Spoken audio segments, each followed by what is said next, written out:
Hey guys, welcome back to the channel. This is story about what if Naruto wakes up in the past part 1. Before I start, please do support for more amazing content and comments for part 2. Do consider to subscribe my channel and share my video to your friends and check out the description as well. Let's start the video. One Uzumaki Naruto opened his eyes slowly, feeling a bright light illuminating far too strong for his liking. Not only that, but his entire body felt as if it were on fire. He was also tired. Very tired. If he could, the blonde Uzumaki wished that he would be able to take a nap for months, maybe years. Okay, so maybe he was exaggerating. He was pretty sure Shikamaru wouldn't mind the idea, though, thinking of the Nara caused for a sudden wave of memories to hit him, mainly of just what exactly was occurring in the elemental nations at this point.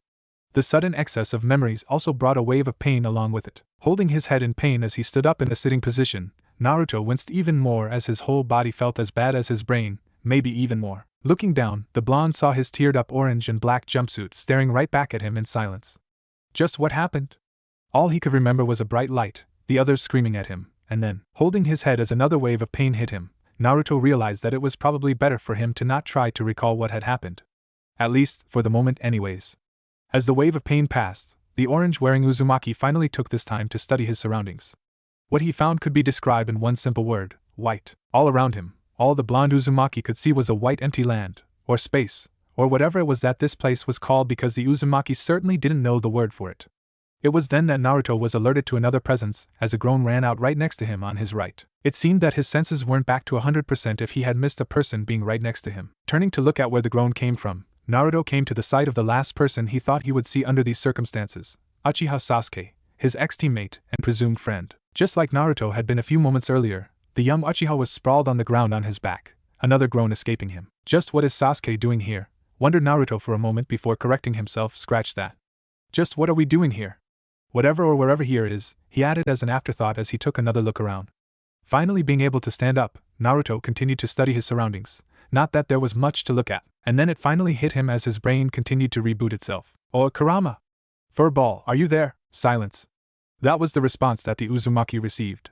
Now he really started to worry. Just what the hell had happened? Hadn't they just been fighting against Tobi, now known to really be a Beto, and the resurrected Madara? And the Jubi? Idiot, what's going on here? It seemed that Sasuke had finally woken up from the realm of unconsciousness. And he had taken up to calling Naruto by his old nickname, it seemed. Just wonderful. Turning to look at Sasuke, who was beginning to stand up, Naruto could only shrug in a helpless manner. "I don't know. I just woke up and found us to be here wherever here is." Sasuke merely frowned at the answer and, like Naruto, began to study his surroundings as he stood up. An even bigger frown formed on his face as he realized that it was a wasteland. Holding his head, he looked at Naruto. "Do you remember what happened? There was this light and then..." Naruto frowned. "That's all I remember too. Then it all just goes blank for me." Sasuke HM'd slightly, a small smirk forming on his face which was obscured by his hand covering his face. "No surprise there." Naruto scowled slightly, crossing his arms. Yeah, make all the jokes you want. But right now, we should be trying to find a way out of here, team.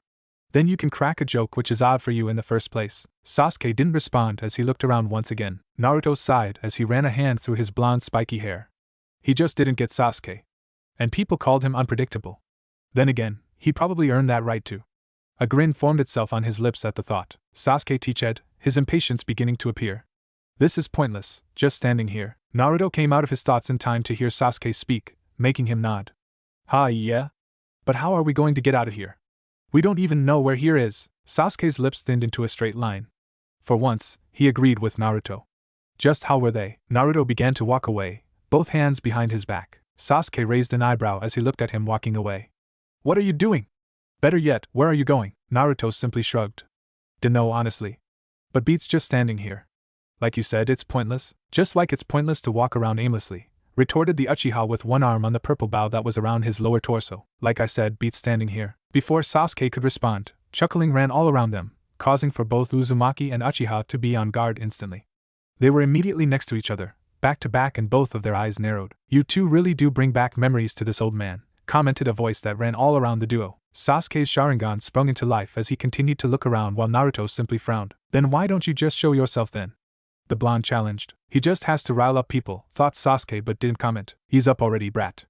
The old man doesn't bite much." Naruto's eyes widened as he immediately recognized the voice, relief flooding through him. "Kurama!" Less than a second later, the towering form of the nine-tailed fox appeared before both shinobi, a massive grin on his face. But he wasn't the only one. In front of him stood another individual, except this one was human. Or looked human anyways. Sasuke looked at him with some curiosity. Who are you? The man had a long beard with light silverish shaggy hair with 2 distinctive horns sticking out from the front of his hair, and wore a white cloak with a high collar, with said cloak also having both a red-colored Rinnegan and 9 red Magatama. He also had a necklace with 6 red Magatama, making Naruto recall Nagato, whose Deva path also wore something similar to it.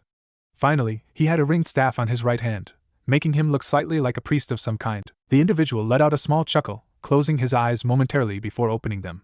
Both Naruto and Sasuke froze as they soon found themselves staring right into a pair of Rinnegan eyes. I'm sure that, with my revealing my eyes to you, you can guess who I am, the man said with some mirth. The Rikudo Sannin, muttered Naruto, catching Sasuke's attention. Was this man really? Both the Sannin and Kurama also heard Naruto whisper, causing for Kurama to nod in agreement. That's right, brat. You are now meeting with the man who created the shinobi world that you know of. An accomplishment which I'm not too proud of, the Sannin stated with a frown. Sasuke turned towards the Sannin, lowering his guard and deactivating his Sharingan in the process. If the Kyuubi recognized him as so, then it had to be true. So you're the famed god, are you? Do you know what has happened to your creation? All of the pain that has been brought about because of it. He had a lot of pent-up frustration that he needed to release. Naruto, who also lowered his guard, frowned at the accusation but stayed quiet for the moment. He knew just who exactly Sasuke was referring to, and he couldn't really blame him. He had felt the same way when Jiraiya had died. The Sannin could only sigh, not taking any offense at the accusation. I do. Which is why we're here right now. But how did we even get here in the first place? Asked Naruto as he looked around once more. And just where is here? The Sannin looked at both of them quietly for a moment, his Rinnegan still activated. Finally, he said, your relative has been tampering with things that he shouldn't have. He said this while looking particularly at Sasuke. But I suppose it was inevitable considering just what I left behind when I died. He's talking about his 2 sons, realized Naruto as he remembered his talk with Obito at the Land of Iron. So it might be true after all. If that were the case, then the Sannin have might caused a lot of the shinobi world's pain, if not all. Even if it was indirectly, Kurama simply closed his eyes. He too had been part of that pain. The Sannin carried on, but because of this, it seems that if I might have a chance of fixing my greatest mistake. With your help, of course. Sasuke raised an eyebrow but decided to let the Sannin continue. It seems like this Uchiha Obito wasn't able to handle the power of the Jubi as it should be. Because of this, his body was completely torn apart once the Jubi got free from his control. But in doing so, a lot of energy was released, which was the bright light that the 2 of you saw before coming here. Both Naruto's and Sasuke's eyes widened in realization. So that was what that had been, but Sasuke then frowned. If I'm guessing this correctly, that released energy is the reason why we're here right now. The Sannin nodded. Indeed. The Jubi's energy is different from any other, even from the Bija. It's stronger and more potent since it's made out of all 9 Bijas themselves. The amount of energy released once Obito lost control and the Jubi was freed was so great that it even broke through time itself. Naruto scratched the back of his head, trying to wrap his mind around the idea. Was the Jubi really that powerful? He should have guessed that, he supposed. But then why were Naruto and I the only ones to get sucked into it? Questioned Sasuke as he spread his arms around him. No one else is here, the Sannin nodded. Indeed. But that's because they weren't close enough. You and Naruto were the ones engaging him once he lost control and close enough for you to be sucked into the vacuum, if you want to call it that. The others simply suffered the explosion which was caused a moment later. Naruto's blood ran cold at the answer. Are they all dead? The Sannin looked at him with an unreadable look on his face. That's a complicated question to answer. Naruto frowned. And why is that? Just like Sasuke, the Sannin spread his arms wide out. Because of where we are. I just told you, there was a break through time itself because of the sudden release of the Jubi's power in a such violent manner. We are now in that break. Here, the concept of time doesn't exist, so depending on when you get out of this break, your friends might still be alive. Or maybe they aren't. In here, time is nothing but an illusion. Naruto blinked, scratching his head again as he tried to understand exactly what the Sannin was saying. I think I understand. He then blinked once again. Wait, so if I get this, you're saying that Sasuke and I can go back to the night of our births or when the village was founded? The Sannin nodded. Yes, that's exactly what I'm saying. Naruto's eyes were wide in shock. Whoa, Sasuke stepped in. And I'm guessing that that's what you meant when you said that you wanted for us to fix your mistake. You want us to travel back in time to stop all of this from ever happening. The Sannin nodded for a second time, a grin on his face. Yes, that's also correct. It seems that you two catch on fast. Naruto exploded. Just what do you mean by that? How far in time are we going to go? Sasuke looked at the Sannin, sharing the same question as his ex-knucklehead of a teammate. The Sannin was silent for a few moments before he finally answered. The most logical answer would be to stop Madara from ever thinking of doing any of this or maybe even go as far as my own time. But there are some things that are just meant to happen. He said this while looking directly at Naruto, which made said blonde have a sudden bad feeling at the pit of his stomach. Something told him that that was going to come back and haunt him. So which time is it then? Asked Sasuke. At the end of the Second Shinobi War, answered the Sannin without hesitation before adding, give or take a few years. Something which was most definitely not meant to happen was for things to go with Obito the way they did. That's the best time for you to go back, which is just right before his birth. Both Naruto and Sasuke shared a glance. Were they really going to do this? Just before, they had been fighting in a war with them, most likely fighting themselves at the end. Were they really going to team up once again? Picking up on their hesitance, the Sannin said, I understand why you're troubled by this, he began, making both of the shinobi turn to look at their shared ancestor. But do understand that this is my only chance at redemption. I had to go through a lot of troubles to arrange this, as something as big as this is most definitely not allowed. Not to mention the fact that your bodies should have disintegrated into nothingness the moment that you were absorbed into this timeless dimension, even with Kurama's power, said Bija. Simply huffed slightly but didn't comment. The Sannin continued, I know that circumstances, which were mostly set in motion because of me, made the two of you enemies. But now you have a chance to stop that. To become something greater than Hokage. To save your friends, your clan, your village. To erase hatred from the shinobi world forever. Sasuke clenched his fists as an image of Itachi flashed in his mind. If he did this, he could save Itachi. But not only Itachi, my entire clan that included his parents. Naruto closed his eyes as the images of Jiraiya, Tsunade, and everyone else flashed in his mind before they were replaced by that of his parents. They had died too early just because of the hatred that ruled the shinobi world, which had created the nobody Obito.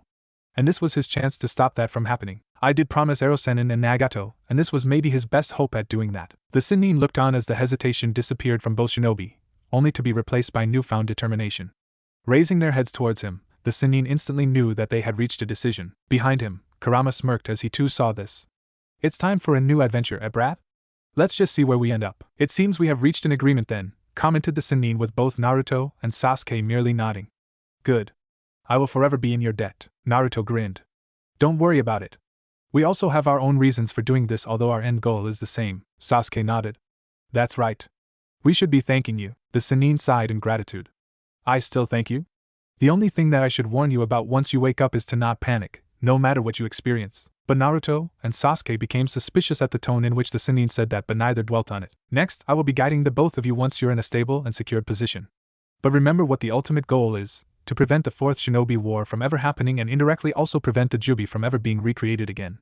It will be the first step into fixing the future of this world. Both Naruto and Sasuke just listened intently. Kurama here will also be with you, as you cannot be without him without experience some unneeded repercussions, he added as he looked at Naruto, who nodded before looking at Kurama with a grin. Without saying another word, both Naruto and Sasuke were immediately engulfed into a bright light, feeling as if their bodies were on fire once more. In other words, it was unpleasant. One final thing, began the Sannin with a smile as both of their visions began to get hazy, you two are going to find yourselves separated for a while. But like I said, don't panic. It'll work out at the end. Both Naruto's and Sasuke's eyes widened at that, but before they could say anything in response, they disappeared with the light. The Sannin let out a sigh of relief as even Kurama behind him disappeared. Things had gone a lot better than he expected. Then again, both of his descendants had shared equal pain because of his actions. But now, he was going to help them regain that happiness, which was why he chose the time period that he had. True, it would prevent Obito from becoming what he turned out to be. But if things went right, it would have also been for another reason. The Sannin smiled. Yes, he was certainly looking forward to this.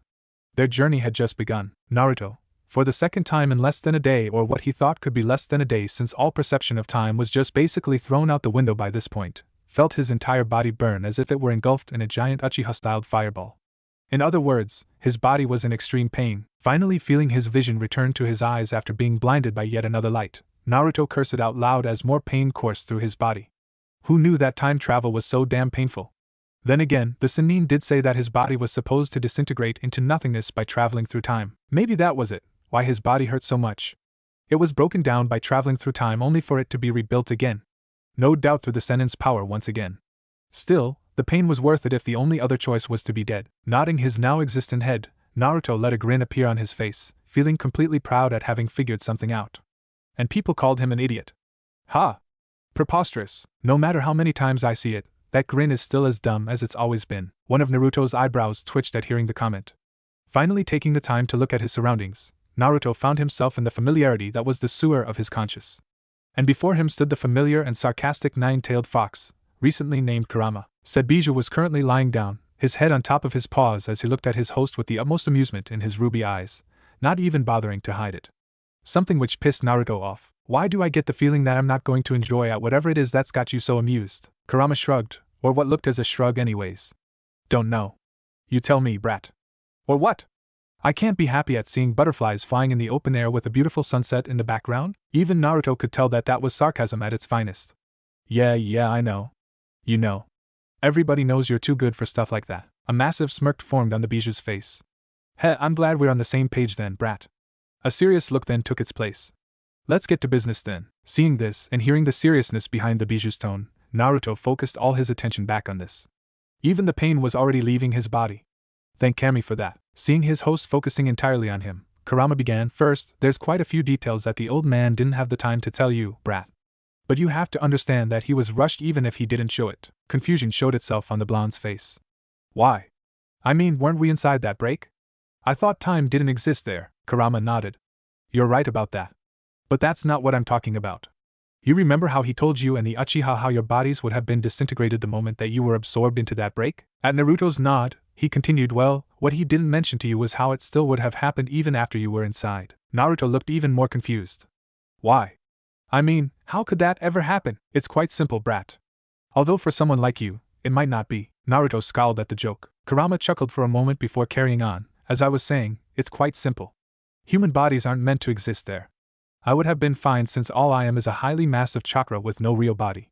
The old man was fine too, as he was simply a spirit. A shiver ran down Naruto's back at that. He hadn't thought about it before, but he had basically been talking to a ghost. And he was scared of them. Yes, ladies and gentlemen, he could stand up to a madman that was trying to enslave the world in a powerful illusion, as well as face what was to be known a god which had basically created the world but could not stand up to a measly ghost. But hey, everyone had his own fear, right? Not taking notice, or rather not caring, of his partner's predicament, Kurama continued on with his explanation. But what you should know is that in that break there is highly energized energy, most likely being the components that make it up which do not abide by the rules of the natural world. Of course, even I can't explain it fully since I don't even know how they can exist in the first place. Maybe the old man knows. The beast shrugged. At any rate, it's that same energy that would have tore your bodies apart if it hadn't been for the old man preventing that. Naruto's eyes were wide. He can do that, the Bija smirked. Trust me, I was as surprised as you were. I don't know. He said something about it being a blessing of some sort. But it wouldn't have lasted long. That's why he sent you and the Uchiha off as soon as he could with the most information he could give you in the available time. But of course, he was bound to not have told you some things. Naruto frowned as he remembered the last thing the Sennin had told them. Yeah. Like Sasuke and me being separated for a while, the gears in his brain began to turn. Hold up, if Sasuke and I are not together right now, then where are we? And where is he for that matter? Kurama HM'd. Ah, you finally asked, eh? Well, it would be more amusing to not tell you and watch your reaction when you do find out. Naruto teached, but before he could complain, the Biju continued, Relax, brat. In normal circumstances I would do that. Then again, I wonder how being sent back in time could be considered to be in normal circumstances. The giant fox trailed off before coming back. Anyway, I'm not going to do that. Not with what's at stake and how delicate handling the first step will be. Naruto began to sweat a bit. He most certainly did not like the sound of that. Or the way that Kurama even said it. But a promise was a promise. And he never went back on his promise. Don't keep me in suspense too much longer, furball. Just tell me where I am right now. Waiting just a moment longer to savor the moment for at least a second, the nine-tailed Bija finally answered. We're in Yuzu, brat. The homeland where your mother is from, and indirectly you as well. Silence reigned supreme after Kurama said that. Naruto merely looked at him with a blank look for about 10 seconds before he finally exploded. What? Kurama burst out in laughter. Ha! Okay, maybe it was still just as funny as if you would have found out by someone else telling you. Naruto was hyperventilating. Kurama wiped some imaginary tears from his eyes with his tails. So he was in Yuzu. The same place which had been destroyed after the Second Shinobi War, if he remembered correctly. Or something along those lines. The same place which was where his mother had been born. But this was too much. He had never given it much thought until now, but the blonde Uzumaki finally realized that he would meet his parents in time when they were just kids. Or maybe not even kids if they hadn't even born yet, depending on when exactly he landed. Ugh, his brain was going to overload from thinking too much. Kurama simply enjoyed the show in front of him. It was a blessing, of course. One which he would not let go to ruins. It actually took Naruto a few minutes before he finally calmed down. Putting a hand on his stomach, Naruto looked up at the amused fox. Why are we here of all places, Kurama? Why did the Rikudo Sennin even send us here in the first place? Shouldn't we be in Konoha? That's where Obito is from. How am I even supposed to get there now? Because I'm sure that they won't just let a stranger like me just waltz in there. Especially during this time, Kurama did have to admit that the blonde did have a point. Based on wrong assumptions, of course. Don't underestimate the old man, Naruto. He knew that things are different in Konoha considering that they're at war right now. But he had his reasons for sending us here first. Naruto looked at him in the eyes. And I'm guessing that you won't tell me those reasons? Naruto opened his mouth to say something but then closed it. It wasn't like he blamed the Sannin for what he did. Quite the opposite. After all, the opportunity that he had given both him and Sasuke was one that no one else had ever been given before. They had the chance to actually save the shinobi world from Obito's and Madara's actions, for the fourth shinobi war to never occur in the first place. Looking at Kurama, Naruto nodded. I understand. I mean, I don't understand why he would send me here first, but I do understand that it's not your fault or that I should be complaining. Kurama was actually impressed. The brat was indeed growing up. Who would have figured? But the Bijou would keep that thought to himself. Scratching the back of his head, Naruto continued, so I'm guessing that Sasuke's in Konoha right now, right? Kurama nodded. Indeed. The old man told me how there were things that the Uchiha needed to do there on his own just like you do here in Yuzu. Naruto sighed but nodded. I get it. Most likely things with his clan. Naruto's eyes widened as he finally realized that fact. You're right. I had completely forgotten about that.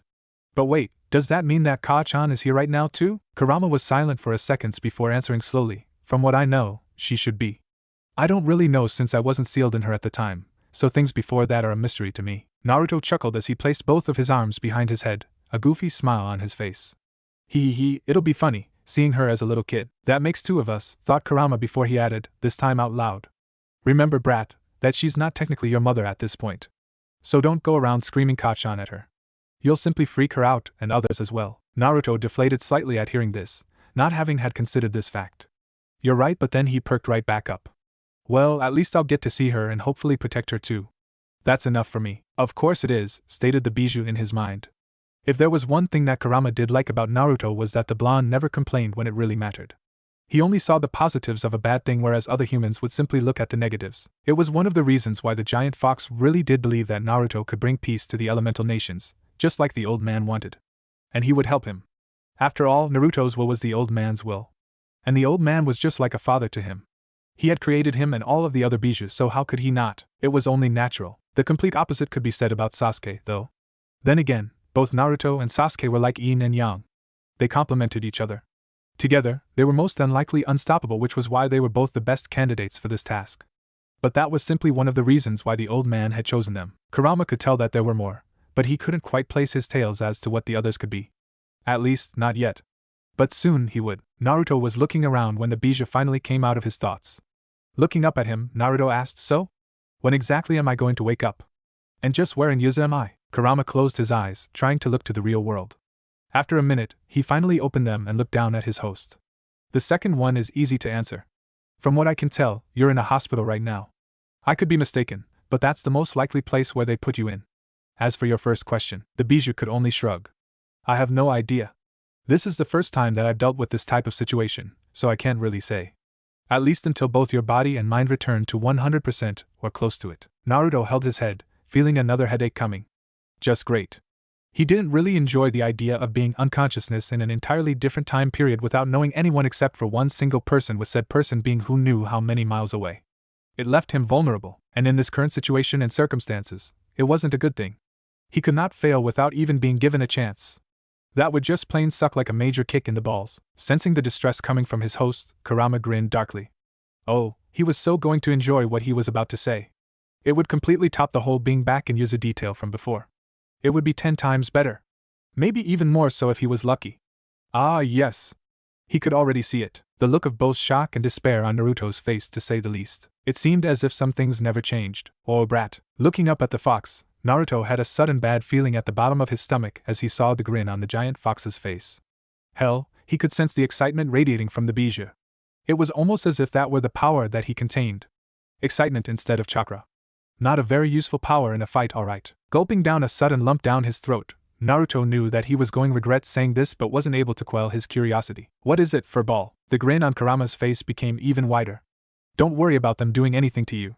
The Uzumaki clan has always been known for their generosity unless provoked, especially to poor, defenseless children. Confusion replaced fear. And just what do you mean by saying that? I mean, I'm not a kid. Kurama continued to grin. Why, I'm so glad you asked that. Why don't you just take a good look at your reflection in the sewer water, brat?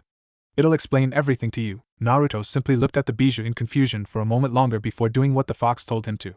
Truth be told, it didn't even take a single second after Naruto had looked into his own reflection for him to perform his responsive action from what stared back at him. He screamed. In midst of his screams, he failed to notice the laughter which the nine-tailed bijou could no longer contain. It seemed as if it had been a great day for one fox while a horrible one for one blonde individual. Is he still not awake yet? We're terrible sorry, Arashi-sama, but no. It seems as if the boy has been quite through a lot before he arrived here. His body had almost completely shut down. Even now, his respiratory system isn't back to 100% yet. It's a miracle that he was still alive when you found him. Uzumaki Erasure, the current head of the Uzumaki clan, stroked his long red beard as he listened to what the doctor in front of him told him. Despite his age, his hair had yet to lose its lively red color as it flowed all the way down to his lower back, something which he was extremely grateful for. He also had dark green eyes which expressed much caring for most of their life. He currently wore what looked to be as kage robes, which were the normal white with light blue color one, almost similar to the robes that the Kazekage of Suna wore. I see. There was another man next to him, almost similar in appearance except for the fact his hair was a lot shorter than Arashi's, as well as having hazel blue eyes instead of the dark green of the fellow Uzumaki next to him. He wore a simple white male kimono. Why are you even so interested in this boy, old friend? While it is true that his washing up from the sea is intriguing, he's of no threat. He's probably just an orphan from this war that somehow got trapped into the sea and ended up here. Erasure turned to look at him. While that may be true, I wouldn't put it past the other nations from planting a spy in here through the most of ridiculous of circumstances, even if it is just in the form of a boy. Especially that Inoki. You know how he is.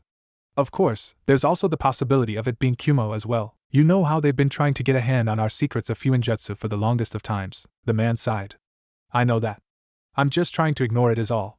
If I were to acknowledge that shinobi would even use a child as young as this, it would just make me lose even more faith in the great nations. But that's how it's always been, thought Erasure as he focused his gaze back to the sleeping blonde child inside the room through the big glass window.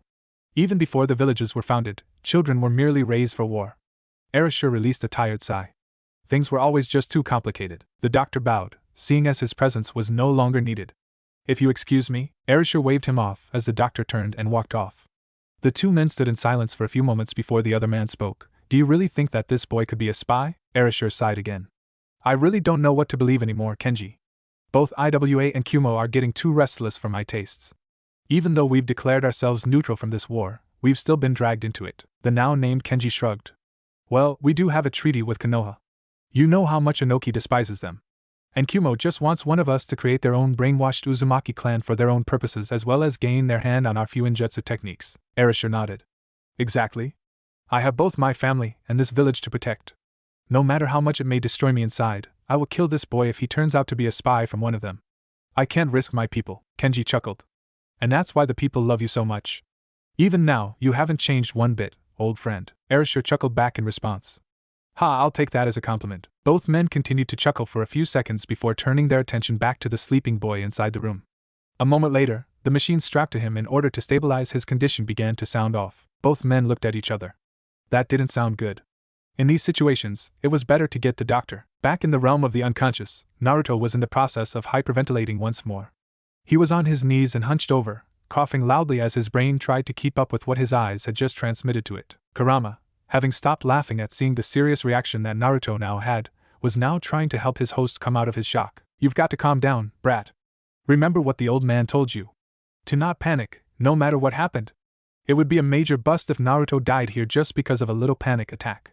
Hell, without even having done anything. Kurama would not let that happen. Not on his watch, but it seemed as if he didn't have to do anything as Naruto took control of his coughs, calming himself as he took huge gulps of air. Why yeah, I know, furball. Just give me a minute. Well, the Bijou could certainly do that. It wasn't like he blamed Naruto for being shocked. He had expected it. Hell, even the old man had. After all, he was basically just a kid again. While some people might take tremendous amount pleasure at being young again, Naruto was not one of them. Well, more technically people at Naruto's age wouldn't. After all, he had been 16. His whole life had just been starting. Now, it would be a totally different story had he been 60 or so. Kurama only wondered how the Uchiha would take to his changes. Probably a bit calmer than Naruto's reaction if he had to guess. Naruto finally stood up, glaring at Kurama in the process. How come I'm back to being a 5-year-old brat again? Well, technically you're 8 now. One of Naruto's eyebrows twitched at the response. Did the furball really think that made all the difference? He was still a kid, plain and simple. TCH, you know what I mean. Why am I a kid again? The Sennin didn't say anything about this.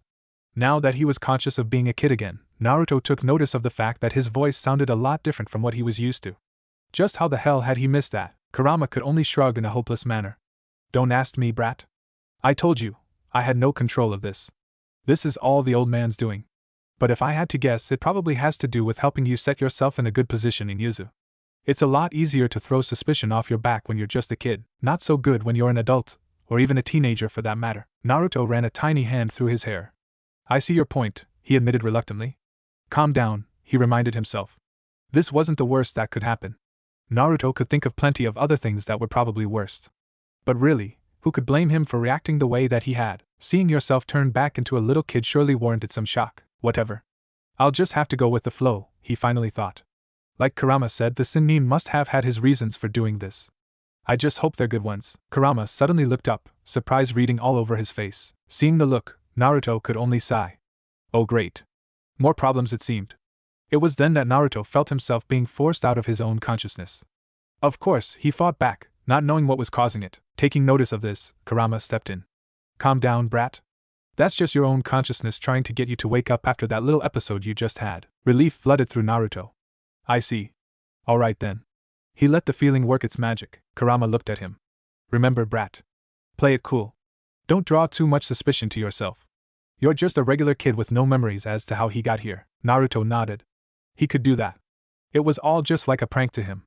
And that was one of the few things in which he was a master of. Taking a huge gulp of air, the blonde Uzumaki readied himself. It was showtime. It was now or never. What's going on? Is the boy alright? The doctor, having come back, nodded as a nurse checked all of the equipment to make sure it was working properly. Yes, he is, he answered to Arashi's question. They were now all inside of the hospital room with Kenji leaning against the wall next to the door, both of his arms crossed in front of his chest. For whatever reason, his heart pressure started to increase. It's possible that the boy could have been having an extreme dream depending on the circumstances in which the boy was in before he got here. Arashir nodded in understanding. Mental trauma, eh? Quite common a lot these days, he supposed. It also brought great sadness to him at thinking that a boy at this age suffering from mental trauma was common. Just how worse could this world get? All activity ceased within the room as a groan escaped the young boy, shocking all the occupants. But how? Stuttered the doctor at seeing the boy starting to regain consciousness. He shouldn't be awake for at least a few more days. Lower your voice, commanded Arashir with a slight frown. We don't want to scare the boy. At least, not yet. It all depended as to just what exactly the boy turned out to be. If he was a spy, he would be killed on the spot. The boy's eyes fluttered open, immediately flicking all around and taking in their surrounding. Alarmed more than anything if Arashir had to deduce. So the boy wasn't expecting to be here then. That raised a point in his favor. Kenji also took notice of this but simply let Arashir handle the situation. He was, after all, the leader. The nurse placed a hand on the boy's shoulder, making said boy look at her. The nurse had a kind and gentle smile as she spoke. Welcome back, young man. It's great to see you awake. The boy simply looked at her, as she handed him a glass of water which he immediately took and gulped down. Arashir chuckled. Impatient one, we have here. The doctor leaned in to whisper to him. Arashi-sama, what exactly do you want us to do with him now that he's awake? Arashir spared him a glance before focusing solely on the blonde boy as the nurse gave him some instructions. Monitor his progress for now. See if he's still in any danger. But before that, I need to speak privately with him. The doctor immediately knew what his village leader meant by that, so he nodded. As you wish, Arashi-sama. Emi-san. The nurse, now identified as Emi, nodded at the doctor before sending the boy one last reassuring look as she made for the door with the doctor right in front of her. Kenji closed the door as soon as they had both left the room. Arashir was still staring at the boy who in turn looked right back at him with the utmost curiosity. So, he doesn't know who I am? That's surprising. It certainly was. Everyone knew of the Uzumaki clan. Unless the boy was just faking it. Damn, would having one of the famed Yamanaka certainly come in handy now or what? Of course, the realm of Fuinjutsu also offered similar services except that it was more difficult. Then again, everything about Fuinjutsu was complicated. Welcome, young man, spoke Arashir in the kindest tone that he could muster at the moment. My name is Uzumaki Arashir, the current head of the Uzumaki clan. And in case you don't know, you are currently in the homeland of the Uzumaki Yuzu. The boy merely settled for a nod, taking all of this in calmly. Seeing as the boy wasn't going to introduce himself of his own accord, Arashir instead asked him. What is your name, child? The boy didn't miss a beat. Naruto. Arashir raised a flabbergasted eyebrow. Naruto? You're named after ramen? It was a second too late, but Arashir realized just how rude that sounded. Then again, Kenji was chuckling in the background, so he wasn't the only one. That was a relief. The boy Naruto looked offended. I don't know. That's just what my name is, Erasure nodded. I see. And I'm sorry if that upset you. It wasn't my intention. Naruto raised an eyebrow slightly, obviously not having expected for Erasure to apologize. It's okay. I understand why people would get confused like that. This boy is not ordinary, thought Erasure as he continued to observe him. There was just this air of maturity around him. Erasure just hoped that it wasn't for the wrong reasons. Kenji's thoughts mirrored those of Arashi's. No surname? He asked, continuing with the conversation. Naruto was silent for a few moments before finally replying with, I don't know. I can't remember. At least I don't think I have one. It wasn't a complete lie either. But better to not stress out the details. It saved people a lot of problems. Erasure stroked his beard as he continued to look at Naruto.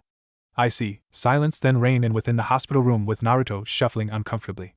Finally, it was broken by Naruto himself. Are you planning on hurting me? The question took both Erasure and Kenji by surprise. Why would the boy ask that? While it was true that the thought had crossed Arashi's mind, that was if and only if the boy turned out to be a spy. Otherwise, he wouldn't. So why would he ask that? Had he seemed aggressive or something? Erasure honestly didn't know. Why would you ask that?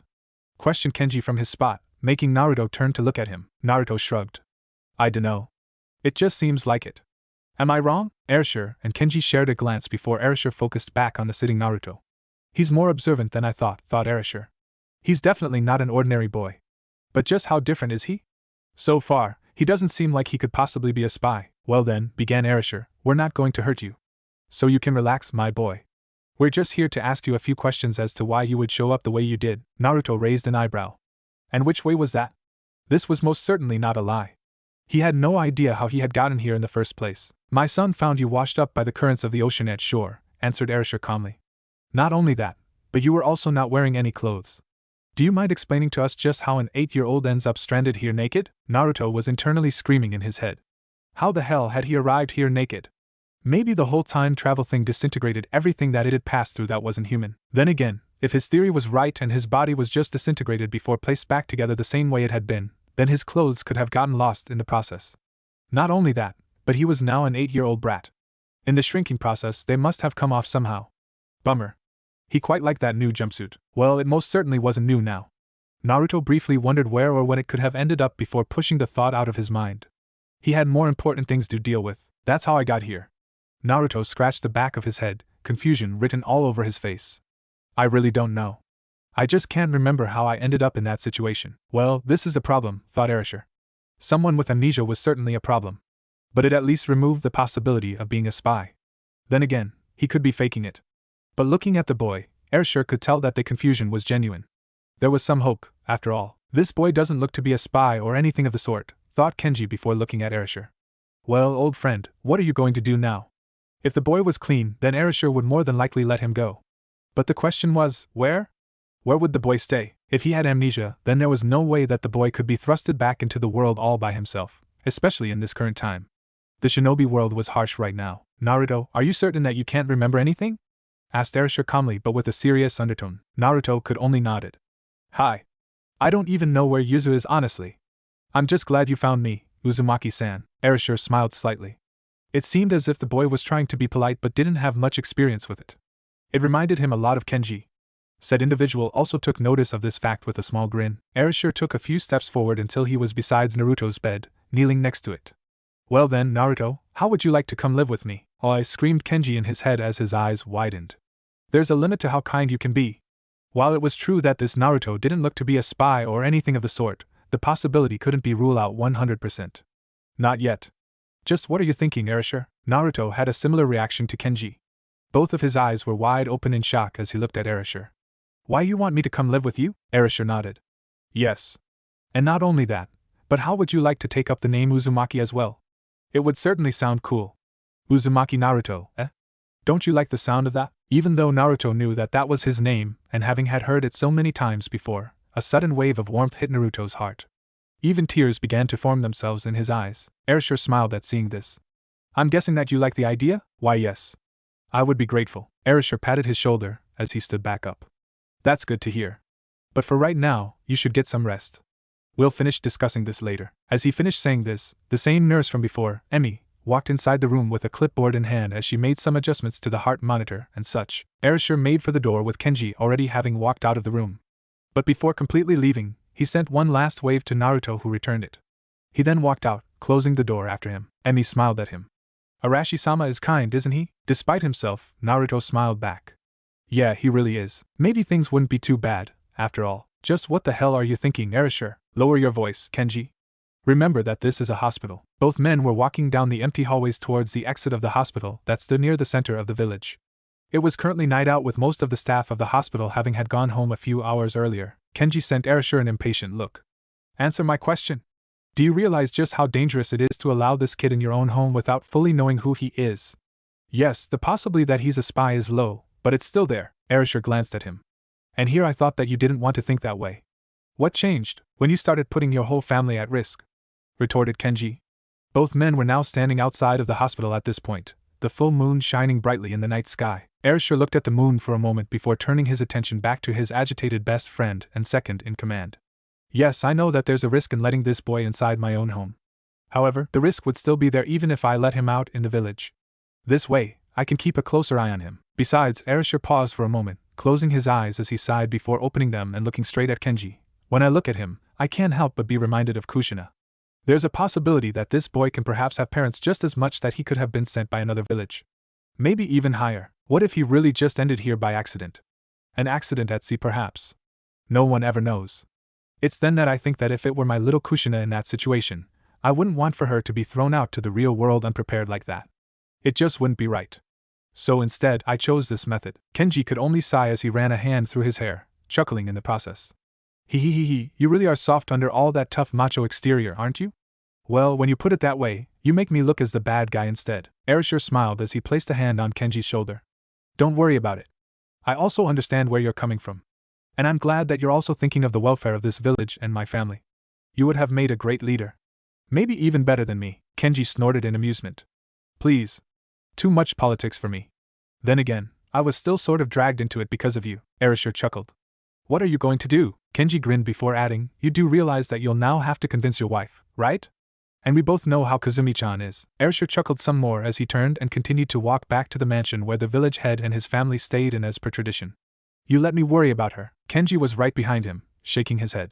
And that's what I'm worried about. That makes two of us. This night was turning out to be a wonderful one, all right. Naruto sighed as he laid back on his bed, both hands behind his head as he looked up at the ceiling. It had been surprising to say the least, the conversation with this Erasure person. So he was the clan head, eh? It seemed like he was going to be seeing more of him. Good job, brat. Not exactly perfect, but better than I had expected, all right. Naruto couldn't help but roll his eyes. Thanks for the confidence, furball. Really means a lot. The blonde could very well make out Kurama's laughter from within his head. Whatever, brat. I'm not here to be all sunshine and rainbows. That's too cute for my taste. Naruto grinned at that. Yeah, I guess you're right about that. A comfortable silence fell upon the two individuals, one human and the other a Bija. Who would have thought that they would someday become pals like this? Fighting against each other, helping each other, joking around. It was as if they were pals since the beginning. And Naruto could honestly say that he quite enjoyed it. He didn't know just how he would have handled things if it weren't for Kurama. That thought made Naruto pity Sasuke. The Uzumaki could only wonder what the young Uchiha must have been going through. He only hoped that he could somehow pull things together. So you're sure about going to live with the clan head? The question brought Naruto out of his train of thought. Finally registering the question, the blonde nodded. Yeah. It would make things a lot easier. I don't really know anyone here and no one knows me for that matter. So my best chance of survival is with him. Kurama nodded within Naruto's subconscious. You're right about that. Just don't give him, or anyone else, something to suspect. At least, not until the old man contacts us again. When will that be exactly? Honestly?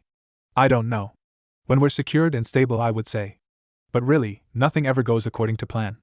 We'll just make do right now. Naruto nodded, agreeing with the Bija. Yeah, you better get some shut-eye, brat.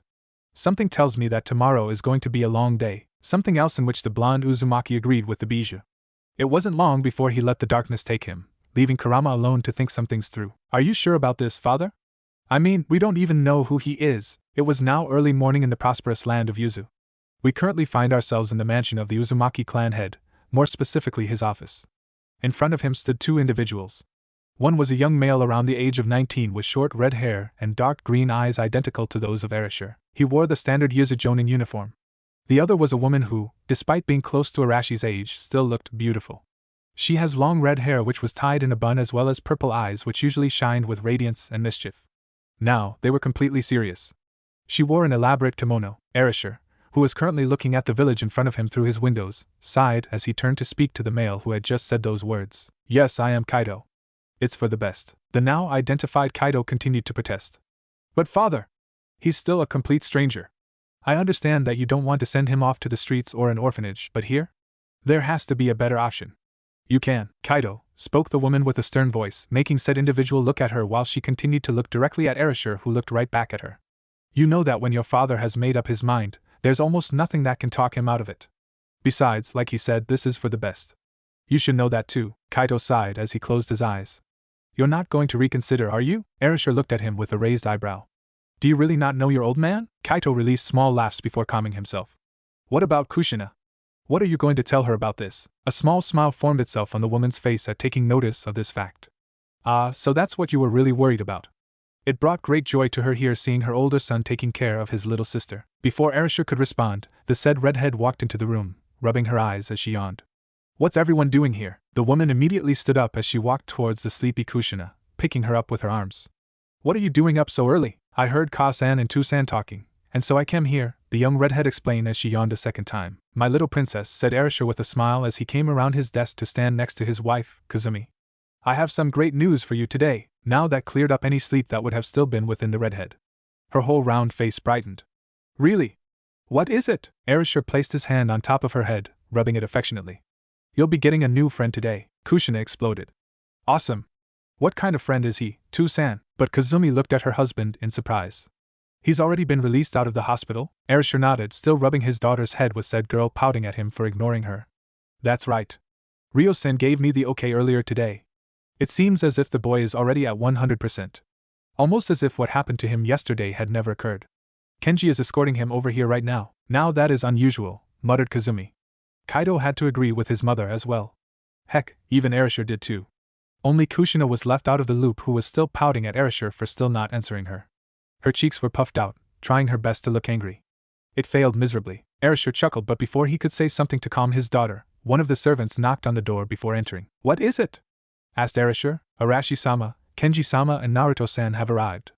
They're waiting for you at the entrance. Arashir nodded before looking at Kazumi, offering her a smile. Shall we? Kazumi rolled her eyes.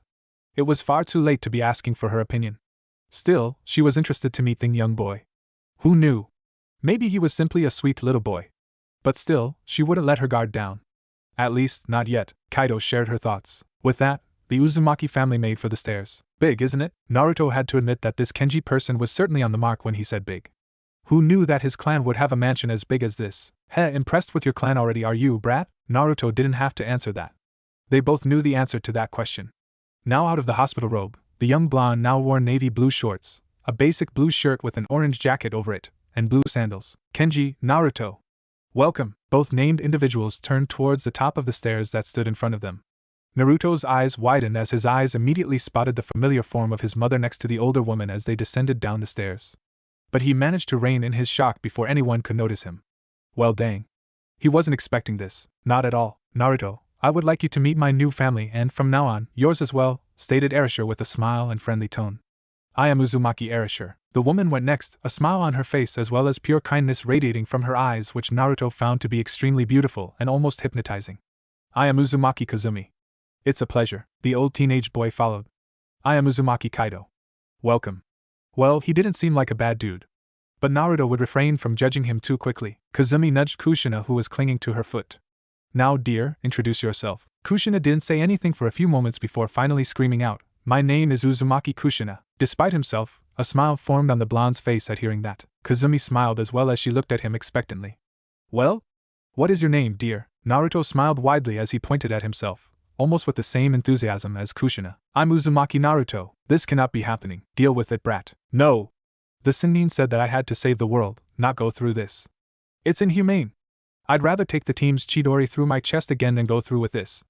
Or maybe even go head to head with the Jubi again. Point is, anything is better than this monster. You're overreacting. It's not that bad once you get used to it. TCH, that's because you get to take a nap, you lazy-ass fox. I have to sit through it wide awake. Whatever. I'm not going through with this. Gramps can just forget it.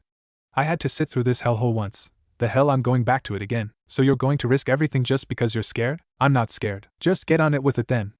Or I swear I'll make you start dreaming about there being no more ramen left in the world. And you know I'm very much capable of doing that. Naruto grumbled quietly to himself as he walked behind Kazumi, who he now knew was really his grandmother, with Kushina walking right next to her, holding hands. The young blonde was currently contemplating about his chances of success if he ran off. After all, the place they were heading to was the academy. The blonde had been so happy to have finally gotten rid of it, and of never going back to it again. But now, through some horrible twist of fate, he had to go back again. Why am I even made to go anyways? I'm pretty sure I can kick any of the teacher's ass. There's nothing they can teach me at this point. That much was true. It seemed that even if he had become a little kid again, he had still retained every single of his abilities, something which he found out the night before when he had tested himself at the edge of the island nation. The only thing which he hadn't used was Kurama's chakra for obvious reasons, the most obvious one being the entire clan sensing the sudden surge of chakra and coming after his ass. That being said, it had been 2 days since the blonde Uzumaki had woken up in the past. 2 days since he finally met the family that he had never thought that existed, mainly his grandparents and uncle. He had a freaking uncle, who would have thought? I wonder why Ka-chan never mentioned them, the blonde wondered, completely forgetting about the academy issue even as he subconsciously continued to walk towards his impending doom. Do I need to remind you of the circumstances in which you two even met in the first place? You were trying to control my power, brat. Not to mention that she had limited time since the moment that the seal's function to release her became into effect. Naruto chuckled sheepishly in his mind at the reminder. Yeah, now thinking about it, I guess you're right. It wasn't like I was ever going to meet them anyways. Or well, that was how it was supposed to be. I'm pretty sure that Ka-chan wouldn't have ever dreamed of me coming back to the past when she was a little kid. The same for Toussaint as well. Kurama waved his tails in a bored manner. I wouldn't be surprised if he did. The yandame has always had a nag at surprising me at every turn. But considering just how we ended up here in the first place, I guess that you're right. Really, when I saw the bright light, I thought that maybe it was just the Jubi going to blow us all up. Not this. I'm not about to complain at our luck though, Naruto chucked. That makes 2 of us, Kurama. That makes 2 of us, the Bija smirked. Oh, what about your predicament, brat? 'Cause it looks like we have arrived. Naruto's eyes widened at the reminder. Damn, how could he have gotten off track? And true to Kurama's words, a huge building came into view which was undoubtedly the Shinobi Academy in Yuzu, if parents dropping their kids off was any indication. Gah, I've got to skip somehow. Don't worry, Naruto. You've outrun Irika-sensei before. I'm sure this will be a piece of cake, Kurama chimed in. If I recall this correctly, wasn't he the one person who always found you all the time? Naruto teached. Not helping me here, you dumb fox, said Fox raised an eyebrow, not that Naruto could see it. Who says that I'm even trying to? He then shook his head. Just forget it, brat, and accept your fate already. But the Biji knew that that was just wishful thinking. Wait, did he just sound like that Hyuga buddy of Naruto's? Damn. He really needed to watch what he said from now on. Luckily for him, Naruto was currently too freaked out to even notice his slip-up. Naruto-kun, I hope that you're not thinking about skipping out now. Naruto both gulped and shuddered at the overly sweet tone in which those words were said. It reminded him a lot of how Tsunade or Sakura would say things before sending him flying a couple of blocks, maybe miles if they tried hard enough. And if there was something that had taught him was to be weary of the sweet tone as he had so dubbed it. It spelled impending doom for him. Looking at Kazumi, who was also his grandmother even if she didn't know it, Naruto shook his head quickly. No of course not, Kazuma-bachan. What makes you think that? It seemed that habits died hard too.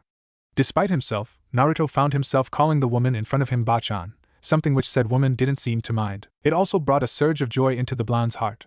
Even if he hadn't met her, the woman was still his grandmother.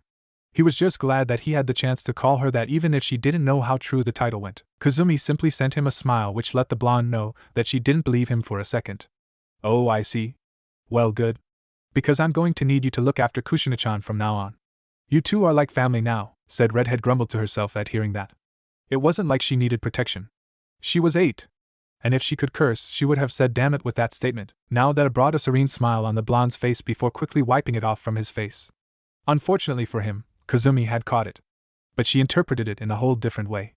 After all, as far as she and the others were concerned, Naruto was an orphan, something which wasn't entirely false. So she only assumed that he was happy to be part of a family. Naruto nodded as he walked towards the gate that led into the playground of the academy, a still grumbling Kushina walking beside him.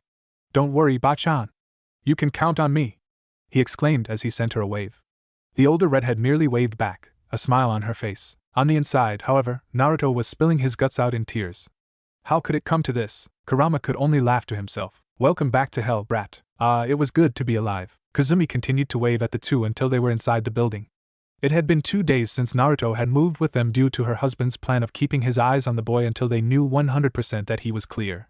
And she had to say, she was growing fond of the blonde whiskered boy. Even if she did have her suspicions about him in the beginning, they were now almost completely gone.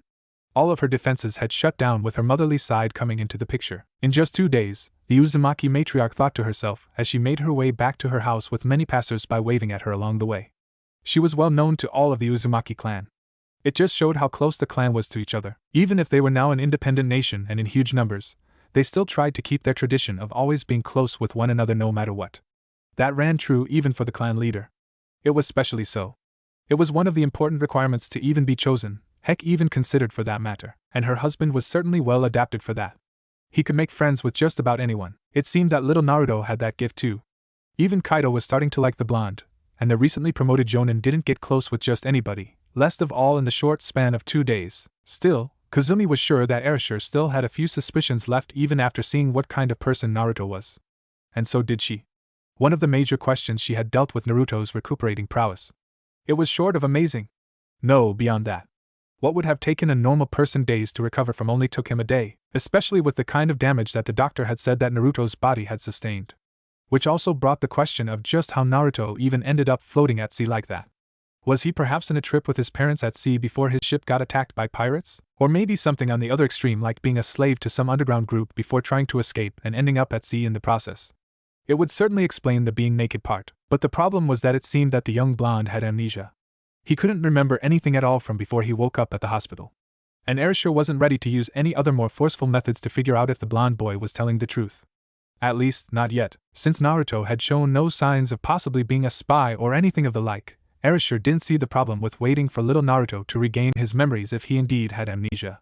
The only problem with that was that amnesia was always too unpredictable. It could range from lasting just a couple of hours to never disappearing with the person's memories never coming back. One way or another though, Kazumi only hoped that if this was the true Naruto that he could stay with them indefinitely. The redhead chuckled at that. Okay, so she had gotten a lot more attached to the young boy than she had imagined. But she wasn't all too surprised. Naruto's personality was just that rich that one couldn't help but be drawn into it. She also hoped that it would bring out her daughter from her shell. The thought caused for her to sigh. If there was one thing that she always regretted, it was the way in which she had raised her daughter. No, even Erasure claimed responsibility for that. They had spoiled her too much. Heck, they still did. But it wasn't like either could help themselves. They loved her too much. Even Kaido had stated the problem before. But Kazumi could see through the facade. He was her son, after all. He loved Kushina a lot even if he didn't like to show it or admit it. And as a result of their spoiling, Kushina had become a bit arrogant with others. Just because she was the daughter of the clan head and ultimately, the village. So she didn't really have any friends as a result. If only Naruto could somehow break through that somehow. But she knew that she was also being sort of irresponsible by dumping what should be her problem to a little boy whom she had just met 2 days ago. But it was her solution. The only solution she could think of. Well, she could only hope. Naruto could only internally sigh at his current predicament. Really, after everything that he had done, couldn't Kami at least spare him a little? Why did this have to happen instead? Well, even he knew that despite all of the power that he now had, nothing could save him from this particular horrible fate. If you would please introduce yourself to the rest of the class. Naruto bit his tongue to prevent himself from replying with a smart-ass comment. He didn't know why, but the blonde had the feeling that he was becoming worse ever since he found out that he now had to attend the academy. Kurama decided to not add his own 2 cents in. He could already tell that his host was irritated enough. Even he knew when to not cross the line. Unfortunately, this was one of those moments. My name is Uzumaki Naruto. It's a pleasure, I guess. The rest of the class in front of him burst into his hushed whispers at his introduction. Naruto could only pick out a few comments like, are those whiskers on his cheeks? Or is he really an Uzumaki? He must have parents from outside of the clan or something where just a few. One of Naruto's eyebrows twitched. So what if he didn't have red hair? It was his father's fault, not his. Besides, he liked his hair. Not that he would have minded if he had the same hair as his mother either. Even now, he could make it out perfectly. The fact that she was sitting just a few steps away from him certainly helped as well. Said redhead was currently turned away from him, looking to the side as if to avoid eye contact with him. And Naruto realized that that was just exactly what she was trying to do. Now that brought his spirit down. If there was one thing that shocked him even more than finding out that he had an even bigger family than he had realized before was just how exactly this Kushina acted. She was just like a female version of Sasuke. Well, maybe not as bad, but certainly the closest comparison he could make. That, or how Niji used to be saved for the fate stuff. This still confused him even now. It shouldn't be, brat. You have to realize just how blessed your mother is at this point in her life. She has it all. She's the daughter of the clan head and consequently the daughter of the village leader. It's no surprise that she grew up to be like this. Well, for now at least. It's true what some say when they say that having it all isn't exactly for the best. Naruto had to agree with Kurama on that. Still, she was his mother. He wasn't about to hate her for acting like, well, a kid. Because really, that was just what she was right now. The Chunin standing next to Naruto quieted everyone down, lest the whispering continue. Alright. Naruto, you may seat next to Haru over there. Naruto saw a timid-looking boy perk up on the second to last row of the class near the far of the room at hearing the name being called, making the blonde realize that he was Haru. Nodding, Naruto made his way to where his new assigned seat awaited, all the eyes of the class following. He glanced at Kushina along the way only to see the redhead still looking away from him. Sighing as he sat down, Naruto mentally thanked Kami as the eyes of the others in the class finally stopped looking at him as the instructor in front of the room began his lecture of the day, something about the many uses of chakra. The blonde tuned him out as he glanced around the room, trying to find something to keep him occupied for the next 8 hours or so. But even he knew that he wouldn't find something like that, least of all in a classroom of all places. Kurama? You there, you furball? He tried contacting the nine-tailed Bijou for a few minutes, only to get no response. He was about to scream in his mind again until he caught the sound of snoring. Sweat dropping, Naruto placed his head on his desk as he started to grumble about the injustice of it all. It was then that Naruto caught the boy next to him, Haru if he remembered correctly, glancing at him with open curiosity. Let it be known to all that Uzumaki Naruto was most certainly not one for subtly. Can I help you? The boy named Haru jumped up from his seat in surprise, making the Chunin in front of the class to stop his lecture. Seeing this, Haru quickly bowed and apologized. Sorry, sensei. I just thought I saw a bird outside the window. The Chunin sighed as he scratched the back of his head. Yes, well, do try to be paying attention inside of the classroom this time, Haru. And don't interrupt the class again. Hi! With that, everything returned to how it had been with the exception of a few snickers from around them. Haru sighed to himself as he sat back down. Naruto chuckled to himself. Did I surprise you or something? He asked in a hushed voice. Haru nodded, looking at him. Why yeah. I thought that you were asleep or something. Naruto could tell right then and there that he had found the Uzumaki male version of Hinata. Whether that was a good thing or not, he didn't know yet. Well, I wasn't. So? Why were you staring at me? An embarrassed blush formed itself on the boy's face as he scratched the back of his head, looking to the side. It's just that Tusama told me how there would be a new student in my class today. So I got curious. I mean, you don't look like an Uzumaki. Naruto leaned in to get a better look at the boy, making said boy squirm nervously under the blonde's gaze. What is it? Naruto continued to stare at him for a few more seconds until it finally clicked in his head. Your old man is Kenjyo-jiken, isn't it? The blonde Jinchuriki could now see the resemblance between the two after having studied Haru a bit more.